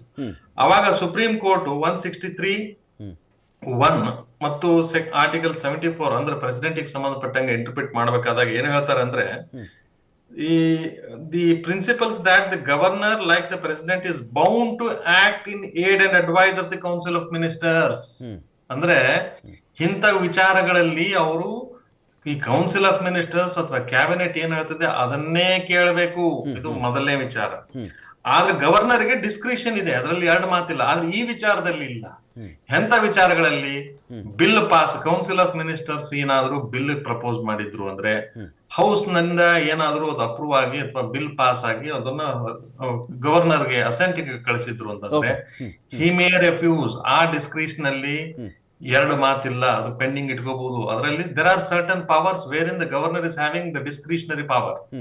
ಬಟ್ ಈ ವಿಚಾರಗಳಲ್ಲಿ ಸರ್ಕಾರದ ಮುಖವಾಣಿಯಾಗಿ ಅವರು ಅದರಲ್ಲಿ ವರ್ತಿಸಬೇಕು ಅಥವಾ ಕೇಂದ್ರ ಸರ್ಕಾರದ ಮುಖವಾಣಿಯಾಗಿ ವರ್ತಿಸೋದಕ್ಕೆ ಈ ಸಂದರ್ಭದಲ್ಲಿ ನಾನು ಹೇಳ್ತಾ ಇರೋದು, ಪ್ರಸ್ತುತ ಜಾಯಿಂಟ್ ಸೆಷನ್ ನಲ್ಲಿ ಅಡ್ರೆಸ್ ಮಾಡ್ಬೇಕಾದಾಗ ಸರ್ಕಾರದ ಅಂದ್ರೆ ರಾಜ್ಯ ಸರ್ಕಾರದ ಪ್ರತಿನಿಧಿಯಾಗಿ, ರಾಜ್ಯ ಸರ್ಕಾರದ ಮುಖವಾಣಿಯಾಗಿ, ರಾಜ್ಯ ಸರ್ಕಾರದ ಅಂದ್ರೆ ಕ್ಯಾಬಿನೆಟ್ ಅದ ಮುಖವಾಣಿಯಾಗಿ, ಕ್ಯಾಬಿನೆಟ್ ಅಂತಂದ್ರೆ 7 ಕೋಟಿ ಜನರ ಅಭಿಪ್ರಾಯವಾಗಿ ಗವರ್ನರ್ ನಡ್ಕೋಬೇಕಾಗಿತ್ತು ಅಂತಂದ್ರೆ ಅದ್ ಏನ್ ಬರ್ದಿರ್ತಾರ ಸತ್ಯಾಸತ್ಯತೆಯಿಂದ ಕೂಡಿದ್ರೆ ಅದನ್ನ ಹೇಳ್ಬೇಕು. ಸತ್ಯವಿಲ್ಲದೆ ಇದ್ರೆ, ಸತ್ಯಕ್ಕೆ ದೂರವಾಗಿದ್ರೆ ಅಥವಾ ಟೀಕೆ ಇತ್ತು ಅಂದ್ರೆ ಅದರಲ್ಲಿ ಎಲ್ಲ ಅಸತ್ಯದಿಂದ ಅಶೋಕ್ ಗೌಡ್ರು ಬ್ರೇಕ್ ಟೈಮಲ್ಲಿ ಒಂದು ವಿಷಯ ಹೇಳ್ತಾ ಇದ್ರು. ಸರಿ, ರಾಜ್ಯಪಾಲರು ಸತ್ಯಾಸತ್ಯತೆ ಇಲ್ಲದೇ ಇದ್ದರೆ, ಇಲ್ಲಿ ಸತ್ಯ ಇಲ್ಲಪ್ಪ ಸುಳ್ಳಿಂದ ಕೂಡಿದೆ ಅಂತ ಹೇಳಿ ಆದರೂ ನಿರಾಕರಿಸಬೇಕು. ಅಥವಾ ನಾಳೆ ಭಾಷಣ ಮಾಡ್ತೀನಿ ಅಂತ ಬಂದಾಗ, ಅವ್ರ ಬಳಿ ಇಂಥ ವಿಚಾರ ಬಂದಾಗ, ನನಗೆ ಈ ಭಾಷಣಕ್ಕೆ ಸಂಬಂಧಪಟ್ಟಂತೆ ಕ್ಲಾರಿಫಿಕೇಷನ್ ಬೇಕು, ಒಂದು ಮಸೂದೆ ನೀವು ಕಳಿಸ್ಕೊಡ್ತೀರಾ ಸ್ವಾಮಿ, ಮನೆ ಒಳ ಮೀಸಲಾತಿ ಮಸೂದೆ ಕಳಿಸ್ಕೊಟ್ರಿ, ನೀವು ರೀಸನ್ ಕೊಡ್ರಿ, ನನಗೆ ಯಾಕೆ ಕನ್ವಿನ್ಸ್ ಆಗ್ತೀರಾ ಅಂತ ವಾಪಸ್ ಕಳಿಸಿದ್ರು ಆ ಮಸೂದೆಯನ್ನು. ಅದೇ ರೀತಿಯಲ್ಲಿ ಭಾಷಣಕ್ಕೂ ಕಳಿಸಬಹುದಾಗಿತ್ತೇನೋ. ಇಲ್ಲಿ ಬಂದಾಗ ಪೊಲಿಟಿಕಲ್ ಮೈಲೇಜಿನ ಭಾಷಣಗಳು ಅಥವಾ ಚರ್ಚೆಗಳಾಗ್ತವೆ ಹೊರತು ಇದನ್ನು ಕೋರ್ಟ್ವರೆಗೂ ಹೋಗಿ ಚಾಲೆಂಜ್ ಮಾಡ್ತಕ್ಕಂಥ ಕೆಲಸಗಳು ನಡೆದಿದೆಯಾ? ಗ್ರೇ ಏರಿಯಾ ಅಂದರೆ ಇದೇನಾ ಇಲ್ಲಿ ಅಂತ ನಂದನ್ ಅವರೇ. ನೋಡಿ, ಇವಾಗ ಅಶೋಕ್ ಅವರು ಒಂದು ಪ್ರಶ್ನೆ ಎತ್ತಿದ್ರು, ನಾವು ಕೇಂದ್ರ ಸರ್ಕಾರನ ಅಟ್ಯಾಕ್ ಮಾಡ್ತಾ ಇದ್ದೀವಿ, ವಿಮರ್ಶೆ ಮಾಡ್ತಾ ಇದ್ದಾರೆ, ಟೀಕೆ ಮಾಡ್ತಾ ಇದ್ದೀವಿ, ರಿಕ್ವೆಸ್ಟ್ ಮಾಡ್ತಾ ಇಲ್ಲ ಅಂತ ಅಂದರು. ಪೇಜ್ ನಂಬರ್ 2 ಸೀರಿಯಲ್ ನಂಬರ್ 2 ಏನು ಹೇಳ್ತಾ ಇದ್ದೀವಿ ಅಂದರೆ, 1,20,000 ಕೋಟಿ ರೂಗಳಷ್ಟು ಬೃಹತ್ ಪ್ರಮಾಣದ ಸಂಪನ್ಮೂಲ ರಾಜ್ಯಕ್ಕೆ ಸಿಗದೆ ವಂಚನೆಯಾಗಿದೆ ಎಂಬುದು 16ನೇ ಹಣಕಾಸು ಆಯೋಗದ ಮನವರಿಕೆ ಮಾಡಲಾಗಿದೆ. ಯಾರು 16ನೇ? ಕೇಂದ್ರ.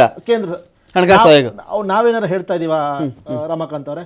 ನಾವ್ ಹೇಳ್ತಾ ಇದೀವಾ ರಾಜ್ಯ ಸರ್ಕಾರ, ಕಾಂಗ್ರೆಸ್ ಸರ್ಕಾರ, ಸಿದ್ದರಾಮಯ್ಯ, ಡಿ ಕೆ ಶಿವಕುಮಾರ್ ಏನಾರು ಹೇಳ್ತಾ ಇದೀವಾ? Okay. ಇಲ್ಲ, ಹೇಳ್ತಿರೋದು ಯಾವ್ದಿದು? ಕೇಂದ್ರ ಸರ್ಕಾರ. ಸೆಕೆಂಡು, ಮನವರಿಕೆ ಮಾಡಲಾಗಿದೆ. ಒಂದು ನಿಮಿಷ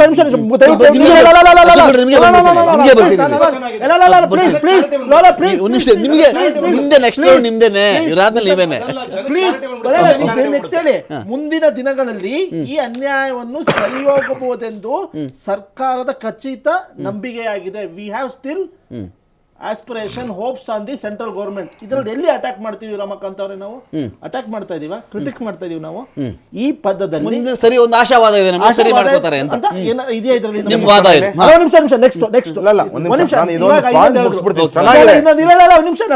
ನೀವು ಕೇಳಬೇಕು, ನೀವು ಕೇಳಬೇಕು. ಅಲ್ಲ, ನೆಕ್ಸ್ಟ್ ನೀವು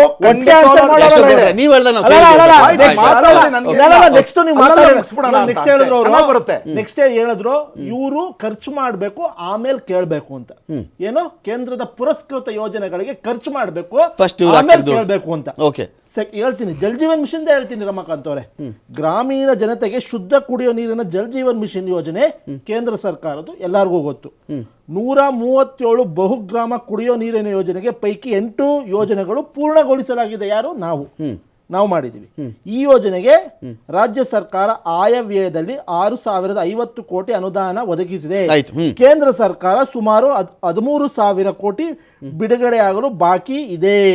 ಇನ್ನೊಂದು ಹೇಳ್ಬಿಡ್ತೀನಿ ರಮಾಕಾಂತ್ ಅವರೇ, ಹೋದ ವರ್ಷದ ಇದೇ ಒಂದು ಫೈನಾನ್ಷಿಯಲ್ ಬಡ್ಜೆಟ್ ಅಲ್ಲಿ ಗವರ್ನರ್ ಸ್ಪೀಚರ್ ಅಲ್ಲಿ ಸಿಎಂ ಕೋಟ್ ಮಾಡಿರೋದು ಹೇಳ್ಬಿಡ್ತೀನಿ ನೋಡಿ. ಇದೇ ಜಲ್ ಜೀವನ್ ಮಿಷನ್ ಬಗ್ಗೆ ಸೆಂಟರ್ ಶೇರ್ 26,119 ಕೋಟಿ ಅಲಾಟೆಡ್. ಇದು ಸಿಎಂ ಸಿದ್ದರಾಮಯ್ಯನವರ ಟ್ವಿಟ್ಟರ್ ಅಲ್ಲೇ ಇದೆ, ನೀವು ಚೆಕ್ ಮಾಡ್ಕೊಡಿ. ಇದು ಆನ್ಸರ್ ಮಾಡಿ ಹೌಸ್ ಅಲ್ಲಿ. Only 11,760 crore released, 45%. State share 23,142 ಕೋಟಿ ಅಲಾಟೆಡ್. ರಿಲೀಸ್ ಮಾಡಿರೋದಷ್ಟು 20,442 ಕೋಟಿ. ಎಷ್ಟು ರಿಲೀಸ್ ಮಾಡಿದೀವಿ ನಾವು? 88% ರಿಲೀಸ್ ನಾವು ಮಾಡಿದೀವಿ ನಮ್ಮ ರಾಜ್ಯ ಸರ್ಕಾರದಿಂದ, ನಮ್ಮ ಜನರ ದುಡ್ಡಿಂದ. ಅವ್ರು ರಿಲೀಸ್ ಮಾಡಿರೋದಷ್ಟು 45%. ಈ ಸತ್ಯಗಳನ್ನು ನಾವು ಈ ಬುಕ್ಕಿನಲ್ಲಿ ಹೇಳ್ತಾ ಇದೀವಿ. ಈ ಇದರಲ್ಲೆಲ್ಲ ಸುಳ್ಳಿದೆ ಈಗ ಪಾಯಿಂಟ್ ನಂಬರ್ 2 ನಲ್ಲಿ 1,25,000 ಕೋಟಿ ಕೇಂದ್ರ ಸರ್ಕಾರ ಅಲ್ಲ, ಅದು actually finance commission. Finance commission ಏನಿದೆ, what does it consist of? ಕೇಂದ್ರ ಸರ್ಕಾರನ ಅಪಾಯಿಂಟೆಡ್ ಅಷ್ಟೇ, ಅದು ಒಬ್ಬ ಚೇರ್ಮನ್ ಅಪಾಯಿಂಟ್ ಆಗ್ತಾರೆ. ನೀವು ಫೈನಾನ್ಸ್ ಕಮಿಷನ್ ಅಲ್ಲಿ ಎಲ್ಲಾ ರಾಜ್ಯಗಳಿಂದ ರೆಪ್ರೆಸೆಂಟೇಟಿವ್ಸ್ ಇರ್ತಾರೆ. ಅಂದ್ರೆ ಅರ್ಥ ನೀವು ಕೇಂದ್ರ ಸರ್ಕಾರ ಟೀಕೆ ಮಾಡಬೇಕು ಅಂತ ಮಾಡ್ತಾ ಇದ್ದೀರಾ. ಆಯ್ತು, ನಿಮಗೆ ನಷ್ಟ ಆಗಿದೆ ಅಂತ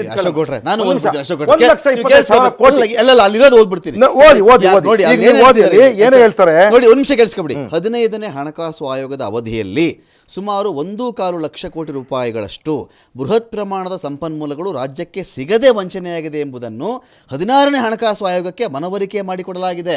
ಸರ್ಕಾರಕ್ಕೆ ಅಂತ ಹೇಳಲಿಲ್ಲ, ಹಣಕಾಸು ಆಯೋಗದಿಂದ ನಮ್ಗೆ ಈ ಥರ ಆಗಿದೆ ಅಂತ ಅಲ್ಲೇ ಆಯೋಗ ಅಂತ ಹೇಳಿದ್ಮೇಲೆ ನೀವ್ಯಾಕೆ ಸರ್ಕಾರಕ್ಕೆ ಡೈವರ್ಟ್ ಮಾಡ್ತಾ ಇದ್ದೀರಿ? ನೋಡಿ ಒಂದು ನಿಮಿಷ, simple, very simple. Finance commission ಏನಿದೆ, finance commission consist of everybody. ಆಯ್ತಾ?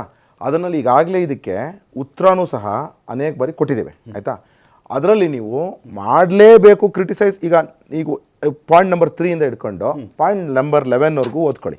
ಈಗ ಒಂದೇ ಒಂದು ಸಪ್ರೇಟಾಗಿ ಓದೋಣ. ಪಾಯಿಂಟ್ ನಂಬರ್ 7 ಓದಿ. ನೆರಗಾ ಯೋಜನೆಯಿಂದಾಗಿ ಗೂಳೆ ಹೋಗುವ ಸಮಸ್ಯೆ ಕಡಿಮೆಯಾಗಿದ್ದು, ಅದರಿಂದಾಗಿ ಹೊಸ ಕಾಯ್ದೆಯಲ್ಲಿ ನಿರ್ಧಾರಗಳನ್ನು ಕೇಂದ್ರದಿಂದ ಹೇರಲಾಗುತ್ತಿದೆ. ದೆಹಲಿಯಲ್ಲಿ ಹೇರಲಾಗುತ್ತಿದೆಯಾ? ಅದು ಹೇರಲಾಗುತ್ತಿದೆಯಾ? ಓಕೆ, ಅಂದ್ರೆ ನಾನು ಹೇಳ್ತಿರೋದು ನಿಜವಲ್ಲ, ಪದ ಕರೆಕ್ಟ್ ಇದೆ ರಮಾಕಾಂತ್, ಪದ ಕರೆಕ್ಟ್ ಇದೆ. ಆದ್ರೆ ನಿಜವಾಗ್ಲೂ ಸಹ ವಿ ರಾಮ್ಜಿ ಇಂಪೋಸಿಂಗ್ ಇದೆಯಾ? ಅದು ಒಂದು ನಿಮಿಷ. ದೆಹಲಿಯಲ್ಲಿ ಅಧಿಕಾರಿಗಳು ಪರಿಷತ್ನಿಂದ ರಚಿಸಲಾಗಿದ್ದು, ಈ ಅಧಿಕಾರದಲ್ಲಿ ಪರಿಷತ್ ಯಾವ ಪಂಚಾಯತಿಗಳಲ್ಲಿ ಯಾವ ಯೋಜನೆಗಳನ್ನು ಜಾರಿಗೆ ತರಬೇಕೆಂದು ನಿರ್ಣಯಿಸುತ್ತದೆ. ಉದ್ಯೋಗ ಅರಸಿ ದೊಡ್ಡ ದೊಡ್ಡ ಪಟ್ಟಣಗಳಿಗೆ ಗೂಳೆ ಹೋಗುವ ಅಥವಾ ವಲಸೆ ಹೋಗುವ ವ್ಯವಸ್ಥೆ ಪುನರ್ ಸ್ಥಾಪಿಸುವ ವಿಬಿಜಿ ರಾಮ್ಜಿ ಯೋಜನೆಯನ್ನು ನನ್ನ ಸರ್ಕಾರ ಅತ್ಯಂತ ಪ್ರಬಲವಾಗಿ ವಿರೋಧಿಸುತ್ತದೆ. ಈಗ ಅಶೋಕ್ ಕೇಳಿಸ್ಕೊಂಡ್ಬಿಡಿ, ನಿಮ್ಗೆ ಕೇಳ್ತೀನಿ. 46 ಪುಟಗಳಿದೆ ಇದು ಅಶೋಕ್ ಗೌಡ್ರೆ. ಈಗ ರಾಜ್ಯಪಾಲರಿಗೆ ಈ ಭಾಷಣಕ್ಕೆ ಸಂಬಂಧಪಟ್ಟಂತೆ ತಕರಾರಿದ್ದಿದ್ರೆ, ನೋಡಪ್ಪ ನನಗೆ ಇಂತಿಂಥ ಪಾಯಿಂಟ್ಗಳಿಗೆ ಸಂಬಂಧಪಟ್ಟಂತೆ ನೀವು ಕ್ಲಾರಿಟಿ ಬೇಕು ನೋಡಪ್ಪ, ಅಂಕಿಅಂಶಗಳನ್ನ ನಂಬಕ್ಕಾಗ್ತಿಲ್ಲ, ನನ್ನ ಬಳಿ ಇರ್ತಕ್ಕಂಥ ಅಂಕಿಅಂಶ ಇದು ಅಂತ ಒಂದು ಚರ್ಚೆಗಾದ್ರೂ ಅವಕಾಶ ಆಗಬೇಕಾಗಿತ್ತು. ಏನೂ ಮಾತನಾಡದೆ, ಇದು ಸರಿ ಅಂತಲೂ ಹೇಳಿದೆ, ತಪ್ಪು ಅಂತಲೂ ಹೇಳಿದೆ, ಒಂದು ನಿಮಿಷದಲ್ಲಿ ಎಲ್ಲ ಸಾಲು ಒಂದಷ್ಟು ಸಾಲು ಓದ್ಬಿಟ್ಟು ತುಂಬಾ ಹೋಗ್ಬಿಟ್ರೆ ತುಂಬಾ ಒಳ್ಳೆ ಪ್ರಶ್ನೆ. ಅದನ್ನ ತುಂಬಾ ಒಳ್ಳೆ ಏನಂತ ಕನ್ಸಿಡರ್ ಮಾಡಿ? ತುಂಬಾ ಒಳ್ಳೆ ಪ್ರಶ್ನೆ. ನಿಮ್ಗೆ ಕ್ಲಾರಿಟಿ ಬೇಕಿದ್ರೆ ತಗೊಳ್ಳಿ, ನೀವು ಕ್ಲಾರಿಟಿ. ತುಂಬಾ ಒಳ್ಳೆ ಪ್ರಶ್ನೆ. ಬಿಲ್ ವಾಪಸ್ ಕೊಟ್ಟಾಗ ಹೇಳ್ತಿರಲ್ಲ ಸ್ವಾಮಿ, ನಾನು ಯಾಕೆ ಬಿಲ್ ವಾಪಸ್ ಮಾಡ್ತಾ ಇದ್ದೀನಿ? ತುಂಬಾ ಒಳ್ಳೆ ಪ್ರಶ್ನೆ ರಮಾಕಾಂತ್. ಹಾಗಾದ್ರೆ ಈ ಭಾಷಣನ ಕಳಿಸ್ಬೇಕಾಗಿದ್ದು ಯಾವತ್ತು ಕಳಿಸ್ಬೇಕು ಈ ಭಾಷಣನ ಈ ಗವರ್ನರ್ಗೆ? ಈಗ ನಿಮ್ಮ ಹತ್ರ ನಾನು ಒಂದು ಮಾತಾಡ್ತೀನಿ, ನಾನು ತುಂಬ ಎಡಿಟರ್ಗಳ ಹತ್ರ ಮಾತಾಡ್ತೀನಿ, ನಾನು ಹೇಳ್ತೀನಿ ಇದೊಂದು ಪಾಯಿಂಟ್ ಇದೆ, ಇದು ಅಂದರೆ ನಾನು BJP ವಕ್ತಾರ ಅಂತನೂ ಅಲ್ಲ, ನಾನು ಒಂದು ವಿಶ್ಲೇಷಣಾತ್ಮಕವಾಗಿ ಯಾರೋ ಒಂದು ಎಡಿಟರ್ಗೆ ಫೋನ್ ಮಾಡಿ ನೋಡಿ ಇದನ್ನ ವಿಶ್ಲೇಷಣೆ ಮಾಡಿ ಅಂತ ಹೇಳ್ತೀನಿ. ನೀವೇನು ಮಾಡ್ತೀರಾ ಅಂದರೆ ಎಲ್ಲ ಎಡಿಟರ್ಸು ತುರಂತ ಯಾವುದು ತೊಗೊಳ್ಳಲ್ಲ, ಒಂದೇ ಪಾಯಿಂಟ್ ಇದ್ರೆ ತೊಗೊತೀರಾ. ಮಲ್ಟಿಪಲ್ ಪಾಯಿಂಟ್ಸ್ ಏನು ಮಾಡ್ತೀರಾ ಅಂದರೆ, ಸರ್ ನನಗೆ 2 ದಿವಸ ಟೈಮ್ ಕೊಡಿ ಅಂತ ಹೇಳ್ತೀನಿ. ತುಂಬ ಸತಿ ಮಾಡಿದ್ದಾರೆ, ಆಯಿತಾ? ಇದು ನನ್ನ ಎಕ್ಸ್ಪೀರಿಯನ್ಸು. ಸರ್ಕಾರ 122 ಪಾಯಿಂಟು 46 ಪುಟ ಕಳಿಸಿದಾಗ ಯಾವಾಗ ಕಳಿಸ್ಬೇಕು? ನೆನ್ನೆ ರಾತ್ರಿ ಕಳಿಸಿ ಅಂದರೆ ನೆನ್ನೆ ಕಳಿಸ್ಬಿಟ್ಟು ನಂಗೆ ನಾಳೆ ಬೆಳಗ್ಗೆ ಬಂದು ಭಾಷಣ ಮಾಡಿ ಅಂದರೆ ಅವಾಗ ಏನು ಮಾಡ್ಬೇಕು ಗವರ್ನರು? ಆರ್ಟಿಕಲ್ 176/1 and 2 ಹೇಳುತ್ತೆ, ಆಗ ಆರ್ಟಿಕಲ್ 176/3 ಇದೆ. ಅದರ ಅರ್ಥ ಏನು ಅಂದರೆ, ಅಕಸ್ಮಾತ್ ನಿಮ್ಗೆ ನಿಜವಾಗ್ಲೂ ಸರ್ಕಾರಕ್ಕೆ ಬದ್ಧತೆ ಇದ್ರೆ ಗವರ್ನರ್ ಒಂದು ವಾರ ಮುಂಚೆ ಕಳಿಸಿ, ಆಮೇಲೆ ಗವರ್ನರ್ಗೆ ನೀವು ಹೇಳಿ, ಗವರ್ನರ್ ನೀವು ಹೇಳಿ ಆಯ್ತಾ, ಈ ಭಾಷಣ ನೀವು ತಿರಸ್ಕಾರ ಮಾಡ್ತೀರಾ ಪುರಸ್ಕಾರ ಮಾಡ್ತೀರಾ? ತಿರಸ್ಕಾರ ಮಾಡೋದಾದ್ರೆ ಯಾವ ಪಾಯಿಂಟ್ ನಾವು ತೆಗೆಯೋಣ, ಯಾವ ಪಾಯಿಂಟ್ ನಾವು ಪುರಸ್ಕಾರ ಮಾಡೋಣ, ಅದನ್ನ ಹೆಂಗ್ ಅಮೆಂಡ್ ಮಾಡ್ಕೊಂಡು ಒಂದು ಭಾಷಣದ ವಿಚಾರದಲ್ಲಿ, ಒಂದು ಪುಸ್ತಕದ ವಿಚಾರದಲ್ಲಿ ಸರ್ಕಾರ ಕ್ಯಾಬಿನೆಟ್ ಕೌನ್ಸಿಲ್ ಕೊಟ್ಟಂತಹ ಒಂದು ಭಾಷಣವನ್ನು ರಾಜ್ಯಪಾಲರು ಓದಬೇಕಾದಾಗ, ಸದನದ ಮುಂದೆ ಜಂಟಿ ಅಧಿವೇಶನ ಉದ್ದೇಶಿಸಿ ಓದಬೇಕಾದಾಗ ಅವ್ರ ಕೈಗೆ ಭಾಷಣದ ಪ್ರತಿ ಯಾವಾಗ ಹೋಗಬೇಕು, ಎಷ್ಟು ಸಮಯಕ್ಕೆ ಹೋಗಬೇಕು, ಅವ್ರ ಕಡೆ ಘಳಿಗೆಯಲ್ಲಿ ಬೇಕಾದ್ರೆ ನಂಗೆ ಇದ್ರ ಬಗ್ಗೆ ತಿದ್ದುಪಡಿ ಬೇಕು, ಕ್ಲಾರಿಟಿ ಬೇಕು ಅಂತೇಳಿ ಇದನ್ನು ಓದ್ತಾನೆ ಬೇಕಾದರೂ ನೋಡಪ್ಪ ಹಿಂಗೆ ಬಂದಿದೆ, ನನಗೆ ಇದ್ರ ಬಗ್ಗೆ ನಾನು ಒಂದಷ್ಟು ಸ್ಪಷ್ಟೀಕರಣ ಬಯಸ್ತಾ ಇದ್ದೀನಿ ಅಂತ ಹೇಳಬಹುದಾ? ಇಲ್ಲ ನಾನು ಇದನ್ನು ಈ ಭಾಷಣ ಓದೋಕ್ಕಾಗಲ್ಲಪ್ಪ, ಇಂಥ ತಪ್ಪುಗಳಿವೆ ಅಂತೇಳಿ ಸರ್ಕಾರಕ್ಕೆ ಮನವರಿಕೆ ಮಾಡಿಕೊಡ್ಬೇಕಾ ಅಥವಾ ಆಗ್ರಹ ಮಾಡಬೇಕಾ ಅವರು ಅಂತ? ಮೊದಲನೇದು, ಈಗ ಅಶೋಕ್ ಗೌಡ್ರು BJP ವಕ್ತಾರರು ಅಂತ ನನ್ನ ಅನಿಸಿಕೆ, ರಾಜ್ಯಪಾಲರು ವಕ್ತಾರರಲ್ಲ ಅಂತ. ನಾನು BJP ವಕ್ತಾರನೇ, ಅದ್ರಲ್ಲಿ ಯಾವ ಡೌಟು ಬೇಡ ಸರ್.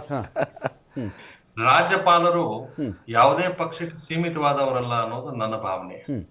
ಅದನ್ನ ಅಶೋಕ್ ಅವರು ಅವ್ರನ್ನ ಬೆಂಬಲಿಸೋದಾಗ್ಲಿ ಅಥವಾ ಇಂಡಿಪೆಂಡೆಂಟ್ ಆಗ್ಲಿ ಚರ್ಚೆ ಮಾಡ್ಬೇಕಾಗಿತ್ತು. ಯಾವಾಗ ಅವ್ರ ಮನೆಗೆ ಹೋಗಿತ್ತು, ಯಾವಾಗ ಅವ್ರ ಮನೆಗೆ ಬಂದಿತ್ತು ಅನ್ನೋದನ್ನ, ಅದು ಸಾರ್ವಜನಿಕ ವಲಯದಲ್ಲಿ ಇಲ್ಲದೆ ಇರುವಂತ ವಿಚಾರಗಳನ್ನ ಅಶೋಕ್ ಅವ್ರು ಹೇಳ್ತಾ ಇದಾರೆ ಅಂತಂದ್ರೆ, BJP ಆಫೀಸ್ ಅಲ್ಲಿ ಏನಾದ್ರು ಕೆಲಸ ಮಾಡ್ತಾ ಇದೆಯಾ ಅಥವಾ ಅವರು BJP ಆಫೀಸಿಗೆ ಯಾವಾಗ ಬಂದಿತ್ತು? ಸರ್ಕಾರ ಹೇಳ್ತಲ್ಲ ಸರ್, ನಿನ್ನೆ ಸಾಯಂಕಾಲ ಕೊಟ್ಟಿದ್ದು ಅಂತ ಯಾರು ಹೇಳಿದ್ರು? ಸರ್ಕಾರ ಹೇಳ್ತಲ್ಲ, HK ಪಾಟೀಲ್ ಹೇಳಿದ್ರಲ್ಲ, ನಿನ್ನೆ ಹೇಳಿದ್ರಲ್ಲ HK ಪಾಟೀಲ್. ನೋಡಿ, BJP is independent than the politically appointed ಇರಬಹುದು ಗವರ್ನರ್. ಕಾಂಗ್ರೆಸ್ ಮಂತ್ರಿಗಳು ಹೇಳಿದಂತ ವಿಚಾರನ ನಾನು ಮಾತಾಡ್ತಿರೋದು, ಆಯ್ತಾ? ನಾನು ಮಾಡ್ಕೊಳ್ಳೋದು ಬೇಡ. ಕಾಂಗ್ರೆಸ್ ಮಂತ್ರಿಗಳು HK ಪಾಟೀಲ್ ಹೇಳಿದ್ರು, ಗವರ್ನರ್ ಅವ್ರಿಗೆ ಬಂದಿರೋ ವಿಚಾರಗಳನ್ನ ಒಂದು ಪಕ್ಷಾತೀತವಾಗಿ ನಾವೆಲ್ಲ ಚರ್ಚೆ ಮಾಡ್ಬೇಕಾಗ್ತದೆ. ಒಬ್ಬ ಪಕ್ಷದ ಪ್ರತಿನಿಧಿ ಅಂತ ಹೇಳಿ ಅಶೋಕ್ ಅವರು ಅದನ್ನ ಡಿಫೆಂಡ್ ಮಾಡೋದು ಸರಿಯಲ್ಲ. ಇಂಡಿಪೆಂಡೆಂಟ್ ಆಗಿ ಅವ್ರು ಡಿಫೆಂಡ್ ಮಾಡ್ಲಿ ಅಂತ ನನ್ನ ಅಭಿಪ್ರಾಯ. ಇದು ಒಂದು. ಎರಡನೇದು, ಒಂದ್ಸರಿಗೆ ಈ ಭಾಷಣವನ್ನು ಏನು ಪ್ರಿಪೇರ್ ಮಾಡಿರ್ತಾರಲ್ಲ, it's a report more than A speech. One should accept it as A report of the government. ಅಂದ್ರೆ ಅವ್ರದ್ದು ಏನೇನಾಗಿದೆ, ಸಾಧನೆಗಳು ಏನಿದಾವೆ, ತೊಂದರೆಗಳು ಏನಾಗಿದೆ, ಮುಂದಿನ ಪ್ರೋಗ್ರೆಸ್ ಯಾವ ರೀತಿ ಇದೆ, ಅವರ ಮುನ್ಸೂಚಿ ಏನೇನು ಕಾರ್ಯಕ್ರಮಗಳನ್ನ, ಮುಂದಿನ ವಿಚಾರಗಳನ್ನ ಯಾವ ರೀತಿ ತಗೋಬೇಕು ಅಂತ ಮಾಡಿದ್ದಾರೆ, ಎಲ್ಲವನ್ನು ಅದರಲ್ಲಿ ರೆಡಿ ಮಾಡಿ ಕೊಟ್ಟಿರುವಂತ ವಿಚಾರ. ಅದನ್ನ ನನ್ನ ಮನಸ್ಸಿಗೆ ತಕ್ಕಂಗೆ ನಾನು ಹೇಳ್ತೀನಿ ಅಥವಾ ನಾನು ಹೇಳೋದಿಲ್ಲ ಅನ್ನೋ ಡಿಸ್ಕ್ರಿಷನ್ ಗವರ್ನರ್ಗಾಗ್ಲಿ ಮತ್ತೊಬ್ಬರಿಗಾಗ್ಲಿ ಬರೋದಿಲ್ಲ. ಯಾಕಂದ್ರೆ ಅವರು ವಿರೋಧ ಪಕ್ಷದ ಕಿವಿಗೆ ಹೇಳಬೇಕು ಅಂತ ಹೇಳ್ತಾ ಇಲ್ಲ, ಅಥವಾ ಅವರು ಈ ಆಡಳಿತ ಪಕ್ಷದಲ್ಲಿ ಇರುವಂತವ್ರಿಗೆ ಅವ್ರು ಮೆಚ್ಚಿಸ್ಬೇಕು ಅಂತ ಹೇಳ್ತಾ ಇಲ್ಲ. Governor owes a duty to all the citizens of the state. ಈಗ ರಾಜ್ಯದ ಎಲ್ಲಾ ಪ್ರಜೆಗಳಿಗೆ ಗವರ್ನರ್ದು ತಂದಾದ ಒಂದು ಕರ್ತವ್ಯ ಇರ್ತದೆ. ಸರ್ಕಾರ ಎಲ್ಲಿ ತಪ್ಪು ಹೆಜ್ಜೆ ಇಟ್ಟಿತ್ತು ಅಂತಂದ್ರೆ ಅದರ ಬಗ್ಗೆ ಜನರ ಅಭಿಪ್ರಾಯಗಳು ಬರ್ಲಿ, ಜನರ ಆಶೋಕ್ತರ ಬಗ್ಗೆ ಸರ್ಕಾರ ಸರಿಯಾಗಿ ಸ್ಪಂದಿಸ್ತಾ ಇದೆ ಅನ್ನೋದ್ರ ಬಗ್ಗೆ ಮಾಹಿತಿ ಇಲ್ಲ ಸರ್ಕಾರದಿಂದ ಜನರಿಗೆ ತಲುಪಲಿ.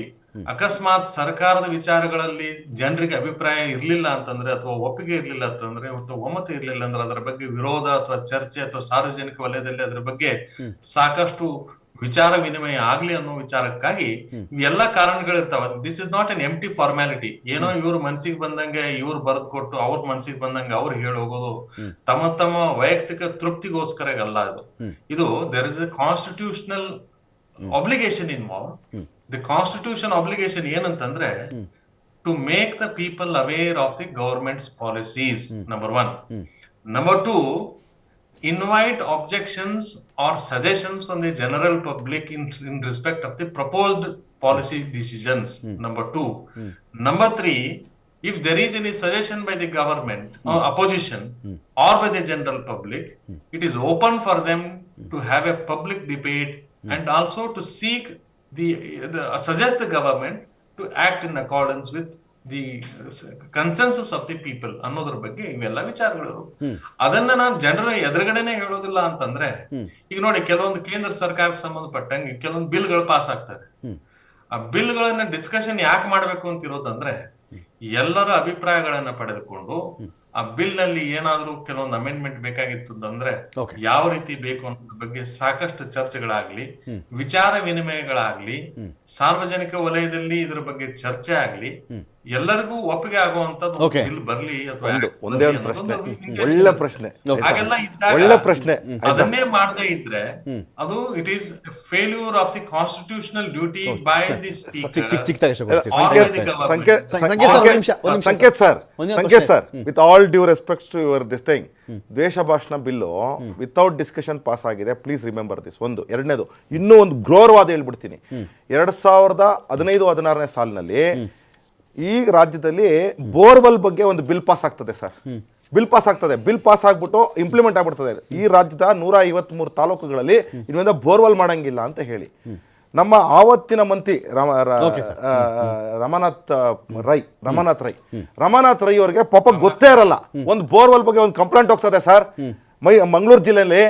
ಆಮೇಲೆ ಡಿ ಸಿಗೆ ಒಬ್ಬ ರಾತ್ರಿ 2 ಗಂಟೆಲಿ ಫೋನ್ ಮಾಡ್ತಾರೆ ಸರ್. ಆಗ 2 ಗಂಟೆಲಿ ಫೋನ್ ಮಾಡಿದಾಗ ಅದು ಬೋರ್ವೆಲ್ನ ಅವರು ಸೀಸ್ ಮಾಡ್ತಾರೆ, ಎಲ್ಲಾ ಬೋರ್ವೆಲ್ ಮಿಷನ್ಗಳನ್ನ ಸೀಸ್ ಮಾಡ್ತಾರೆ ಆವತ್ತಿನ ಮಂಗಳೂರು ಡಿ ಸಿ. ಅವಾಗ ರಮಾಕಾಂತ್ ರೈ ಅವರು ಫೋನ್ ಮಾಡ್ತಾರೆ ಡಿ ಸಿಗೆ, ಏನ್ರಿ ಈ ತರ ಎಲ್ಲ ಮಾಡ್ತೀರಾ ಸರಿ, ರಮಾನಾಥ್ ರೈ ಆಯ್ತಾ.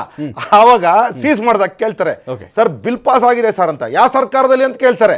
ಸರ್ ನಿಮ್ದೇ ಸರ್ಕಾರದಲ್ಲಿ ಸರ್ ಅಂತಾರೆ. ಇದು ನಡೆಯುತ್ತಿರ್ತಕ್ಕಂಥದ್ದು, ಇದು ಇಂಪಾರ್ಟೆಂಟ್. ಯಾಕೆಂದ್ರೆ ರಾಜ್ಯದಲ್ಲಿ ಸದನ ಇರೋದು ಏನಕ್ಕೆ ಗೊತ್ತಾ? ಚರ್ಚೆನ ಯಾವ ರೀತಿ ದುರುಪಯೋಗ ಆಗ್ತಿದೆ ಇದೇ ಸಿದ್ದರಾಮಯ್ಯನವ್ರ ಕಾಲದಲ್ಲಿ ಅಂತ ನೀವು ಎಕ್ಸ್ಪ್ಲೇನ್ ಮಾಡ್ತೀರಾ. ತುಂಬಾ ಸಂತೋಷ. ನಾನು 2 ಎಕ್ಸಾಂಪಲ್ ಕೊಟ್ಟೆ, ಸತ್ಯ ನೀವು ಮಾತಾಡಿದ್ರೆ ಸತ್ಯ. ಸಂತೋಷ. ಥ್ಯಾಂಕ್ ಯು ಅಶೋಕ್ ಗೌಡ್ರೆ, thank you Sanket Henige sir, thank you Nandan Kashyap ಅವರೇ. ಇಂಥ ವಿಚಾರಗಳಲ್ಲಿ, ಈ ಬಿಲ್ಗಳ ವಿಚಾರದಲ್ಲಿ ಚರ್ಚೆ ಆಗದೆ ಅಂಗೀಕಾರವಾಗಿದೆ ಅನ್ನೋದಿದೆಯಲ್ಲ, ಯಾವುದೇ ಒಂದು ಸರ್ಕಾರಕ್ಕೆ ಸೀಮಿತವಾಗಿ ನಡೀತಿರ್ತಕ್ಕಂಥ ವಿದ್ಯಮಾನ ಅಲ್ಲ. ಒಂದಷ್ಟು ಗಲಭೆಗಳು, ಒಂದಷ್ಟು ಗದ್ದಲ, ಒಂದಷ್ಟು ಜನ MP ಆಚೆ ಹಾಕಿ, ಒಂದಷ್ಟು ಜನ MLAಗಳನ್ನ ಆಚೆ ಹಾಕಿ ಅಂತೇಳಿ ಎಷ್ಟೋ ಬಿಲ್ಗಳು ಪಾಸ್ಸಾಗಿರೋದ್ರ ಬಗ್ಗೆ ಸಾರ್ವಜನಿಕವಾಗಿಯೂ ಅದು ಗಮನಕ್ಕೆ ಬರ್ತಾ ಇಲ್ಲ. ಅನೇಕ ಮಿನಿಸ್ಟರ್ಗಳು ಕೂಡ ಗೊತ್ತಿಲ್ಲ ಅನ್ನೋದು ಎಲ್ಲ ಸರ್ಕಾರಗಳ ವಿಚಾರದಲ್ಲೂ ನಿಜಾನೇ. ಇದೆಲ್ಲದರ ಆಚೆಗೆ ಅಟ್ಲೀಸ್ಟ್ ಮಹಾತ್ಮ ಗಾಂಧಿ ಅವರನ್ನು ನಾವು ರಾಜಕಾರಣದಿಂದ ಅದು ದೂರ ಇಡೋಕ್ಕೆ ಟ್ರೈ ಮಾಡೋಣ ಅಂತ ಹೇಳ್ತಾ ಡಿಬೇಟ್ ಮುಗಿಸ್ತಾ ಇದ್ದೀನಿ. ನಮಸ್ಕಾರ.